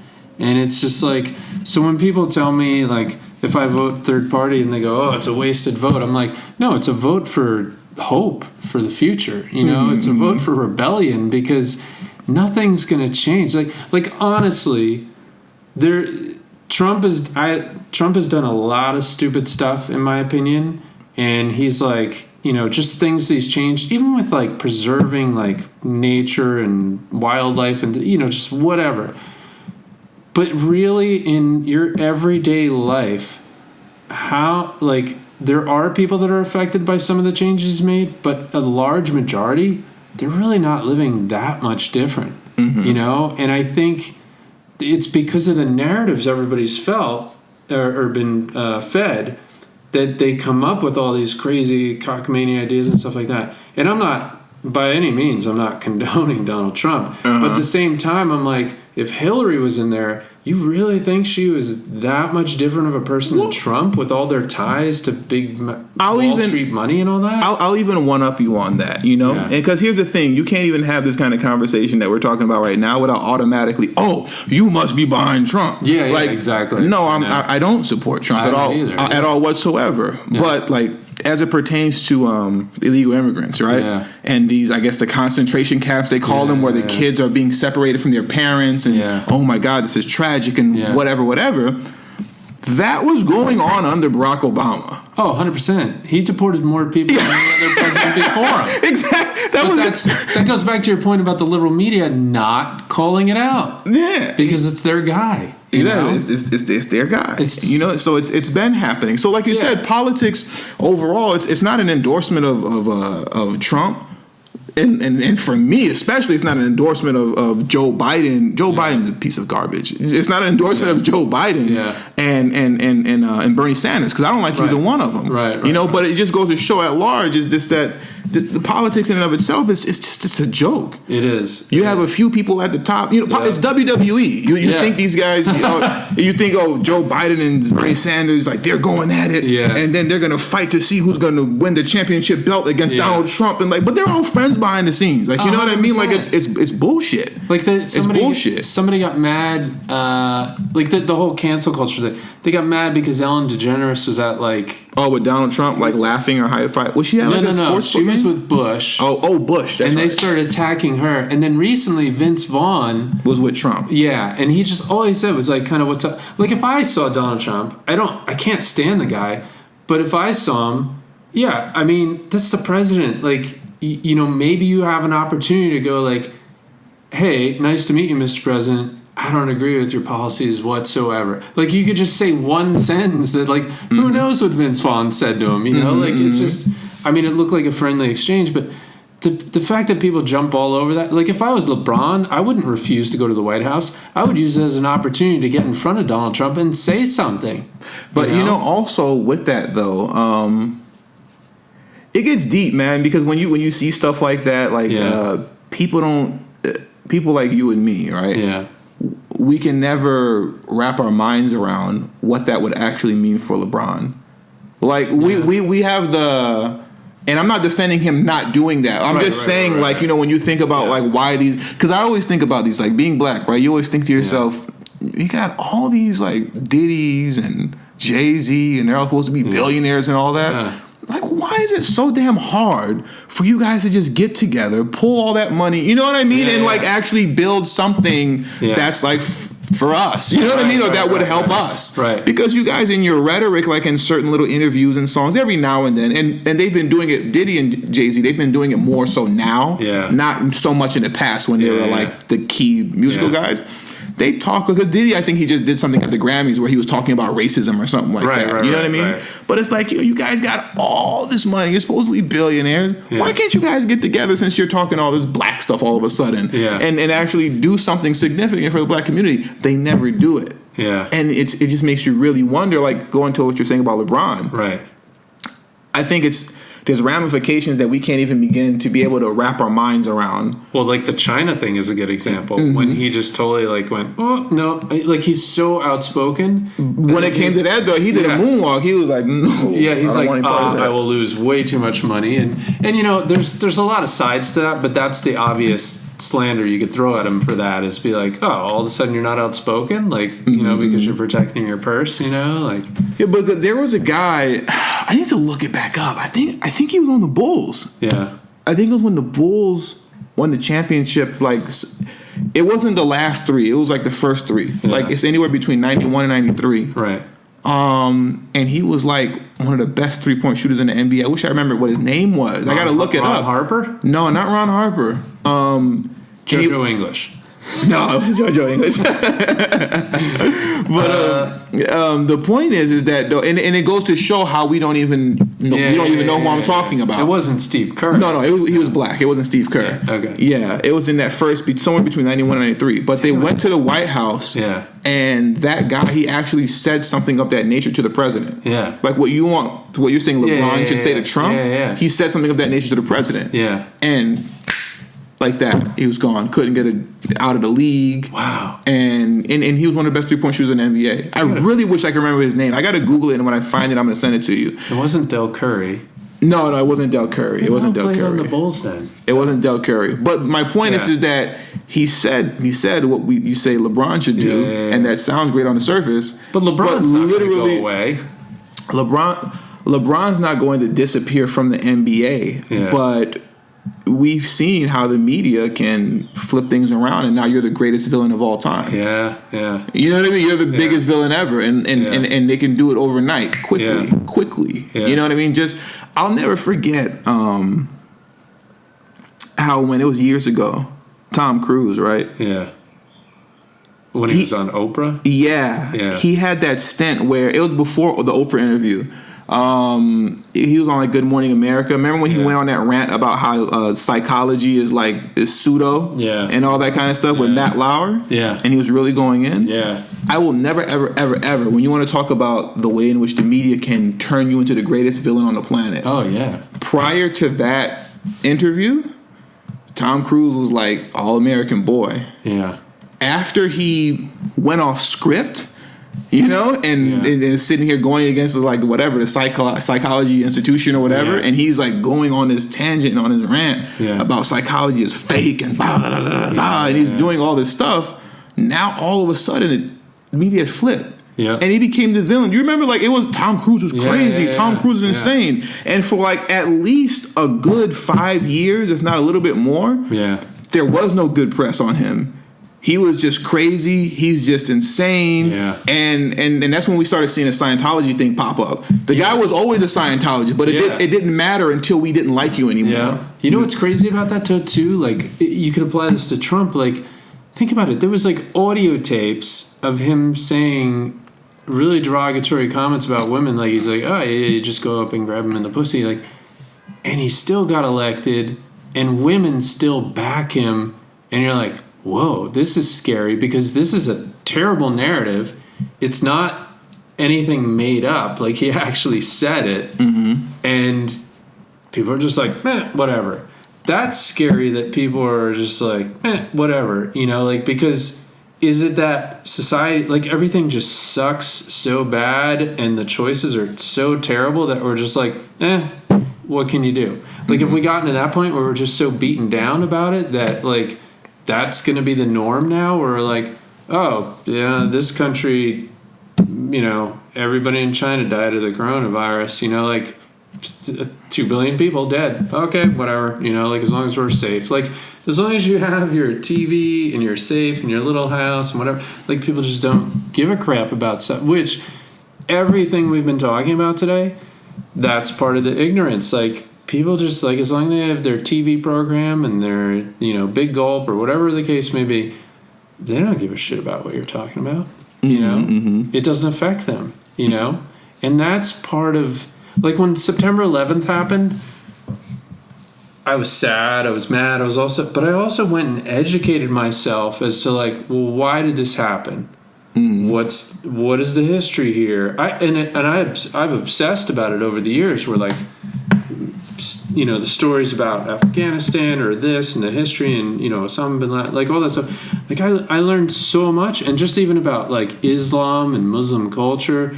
I wanted to learn because I wanted to understand the perspective of like, how could someone do this? Like why would someone do this? And you realize like the ties of both sides. Like it's not one-sided. It's because there's two sides, and I don't think people really care to know that. Where you have people in Middle America that go, just nuke those people over there. It's like. They're ignorant. They don't understand the other side. And I think that's, there's got to be an awakening, like kind of, and I hate the term woke. It's just I've always hated that term. It just sounds dumb. It's dumb. It sounds stupid. It sounds stupid. I agree. But there needs to be an awakening in terms of like understanding, and hopefully that happens. And that's the kind of leader we need in a country, but the thing is that it's all corrupt. That leader has to be honest, and that's when it comes back to somebody like a Bernie Sanders, who I despise. Because when you're talking about, you can't ask him. This guy loves weaponizing Martin Luther King and the Civil Rights Movement. He loves talking about I marched with King on Washington. I marched with King. He didn't march with King. He didn't know King. He was one of a million people in a large crowd. You know what I mean? That was it. And was he involved in the Civil Rights Movement? Yeah, him and like thousands of other students. You know what I mean? Like you weren't some key figure. Nobody knew you. You know what I mean? None of the key figures knew who you were. You know what I mean? Like all those guys. But you're using that as a means by which, and especially when you're addressing black people, to tug to our emotional heartstrings. It's a narrative. But and there's numerous videos. Because I'm going to have a video coming out soon that just details how he responds. It's just going to be him. I don't even have to do a bunch of talking. How he responds whenever black Americans ask him directly, what are you going to do for black Americans? What is your black agenda? This man literally gets visibly upset every time. He gets visibly upset. He doesn't want to hear you talking about what you're going to do for black America. It's only... And in his response for that, when he does answer it, what his response is, what I'm going to do for black Americans that's going to right the wrongs of the past is that you're going to get, once again, debt alleviation and free college, and you're going to get these what I call rising tide lift all ships policies that don't work. It just keeps everybody at the same level. It keeps everybody at the same level. It doesn't work. But you're articulating this to me as if this is what the solution is. You know it's not the solution, and I know it's not the solution, but you're carrying on with this lie. You know what I mean? You're carrying on with this lie. Whatever you can get people to believe, and then get you in the office. And exactly. You know what's real sneaky? Let's say with the debt cancellation thing. If you look at it from a technical aspect, because what people like to say, right, is when it comes to Bernie Sanders policies, and it's really with all Democrats, with their policies concerning black Americans, right? When it comes to their policies and their rising tide lift all ship legislation that they want to pass, they like to say the term, this will disproportionately help black Americans because of their wealth position, right? It's going to, obviously I don't have to over-explain it, but, it's going to help you the most, And you see the sneakiness behind it is that with the debt cancellation specifically, you'll see that technically, from a technical standpoint, yes, it will. Because technically speaking, because of the wealth position of black Americans, we hold the most college debt because we don't have no money. So we're taking out a shit ton of loans. So will it technically help us? Will it technically disproportionately affect us? Technically, yes. Because we have the most debt. Realistically, based off the stuff that I've been saying, will it help? No. Yeah. You know what I mean? Because those with the highest wealth position are going to be the ones that take off. Right. You know, while me with nothing, you know, my boat, my battleship is sunken to the bottom of the ocean and is broken in half. Yeah. You know what I mean? Yeah. So essentially, okay, you took the chain from around my ankle that had me down here with it. Yeah. I still got to swim to the top of the ocean, you know? And I got to swim to shore and find a job in Westwood where I'll most likely not get it. Yeah. You know? But at least I got my degree. Yeah. It's all BS, man. It's all BS, you know? And I despise Bernie Sanders. I really don't like that guy at all. Yeah, I don't really... Yeah, politicians, I don't know. It's just, you know. But, so I think to wrap up here a little bit, because we could keep going. There's so many. We could go on forever. Yeah, we could go on forever here. Because there's even things you've said earlier that I was like, oh my God, could you imagine the rabbit hole we'd go down with this one and stuff like that. But I'm really glad that we finally got this opportunity to talk, because it gives me the opportunity to, you know, this podcast is like to give a platform to my friends to promote themselves. And obviously you and I have worked together on podcasts. So I definitely wanted to help you promote your podcast, you know, to a different audience. And, man, like I said, I feel like we can go on forever here. But so for people to find you and follow you, like, what are all your platforms? How to, like, you know, the best way to find me is just on YouTube. Just type in TD Hip Hop Media in the search engine. It'll pop right up. It'll come right there, and then from that point on, like, you click on one video and then you go to the description section, all the social media links and whatever is right there. Like, what, you're on Twitter? Twitter and Instagram. I'm primarily on Twitter. I'm focused on Twitter. You know, like I'm on Twitter and I'm on Instagram, and technically I do have a Facebook, but I primarily, you know, there's a Facebook page that exists that I haven't used in quite some time. But I primarily communicate, as far as social media goes, through Twitter, because that's just the best medium to communicate. Instagram is dead. You know, if you don't if you haven't built a following back when the going was good, you know, there's no organic growth on Instagram anymore now. So I don't even bother with it. Twitter is just where it's at and where it works best for me. Well, and I think for your type of platform, Twitter is probably the most political and social aware. You know, like where Instagram is more photos and just, you know, silly stuff, influencers. Influencers and IG models. A lot of them. That's pretty much all. I feel like I gotta look at. I wonder if they have data on that, like the percentage of Instagram that's IG models, like these big booty models and all of. I feel like it's 90% of Instagram accounts are that. You know? Well, there's a whole thing about if Instagram went away tomorrow, how many models there wouldn't be anymore, because there's legit models that are like, you know, Wilhelmina modeling agency in New York or whatever, and then, you know, or whatever, but then there's all just Instagram models, and whether they're influencers or, like you said, like big booty girls or whatever, like there would be no platform, you know, they'd have to all go to Snapchat or something, you know, like, I don't know, and they probably already do have that, but... Well, you know, like this is, I guess, completely separate from our whole entire conversation, but it's just interesting concerning, like, those Instagram models. I remember I heard Nick Cannon talk about this on a DJ Vlad interview, and it's not true because I know that I wouldn't know because I'm not rich. You know, rich people would know this, but like, it's really what that is that it's really just it's prostitution. That's legit all that it is, because you see these women with these amazing bodies or whatever, and you know, what do they do? You know, like they don't have a talent, they don't do anything, but they're all over the world. Well, you know, they're in the finest restaurants and the greatest hotels all the time. But what do you do? How are you earning an income? You know, and what Nick Cannon was saying is that it's 100% prostitution. Like it's just a new prostitution. Like, you know, that they're whoring out themselves now. Like he's like, don't be fooled by like seeing them like with the little well, he didn't say this. This is my understanding of it as well. When you see them with like a little promoting some belly fat shake or whatever, like those they're not getting paid anything. Like they get paid for that. But it's like pennies, you know what I mean? Like they're not getting paid like some legit amount of money that they're like living a great life off of. You know what I mean? Like these companies have it budgeted where like they're kicking like $2,000 to like to like 100 IG models. You know what I mean? Which is no money. He was explaining like these women are actually broke. Yeah. You know, they don't have money. They're not living great lives. The degree to which they're living great is based on the fact that, you know, a rich guy, a billionaire, millionaire, he comes in their DMs, you know, says, hey, whatever.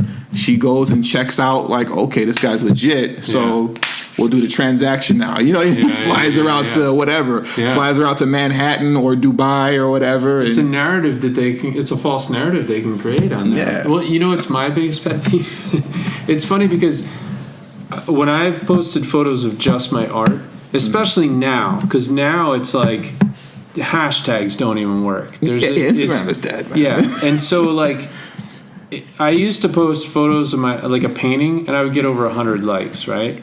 And I don't even have 1,000 followers.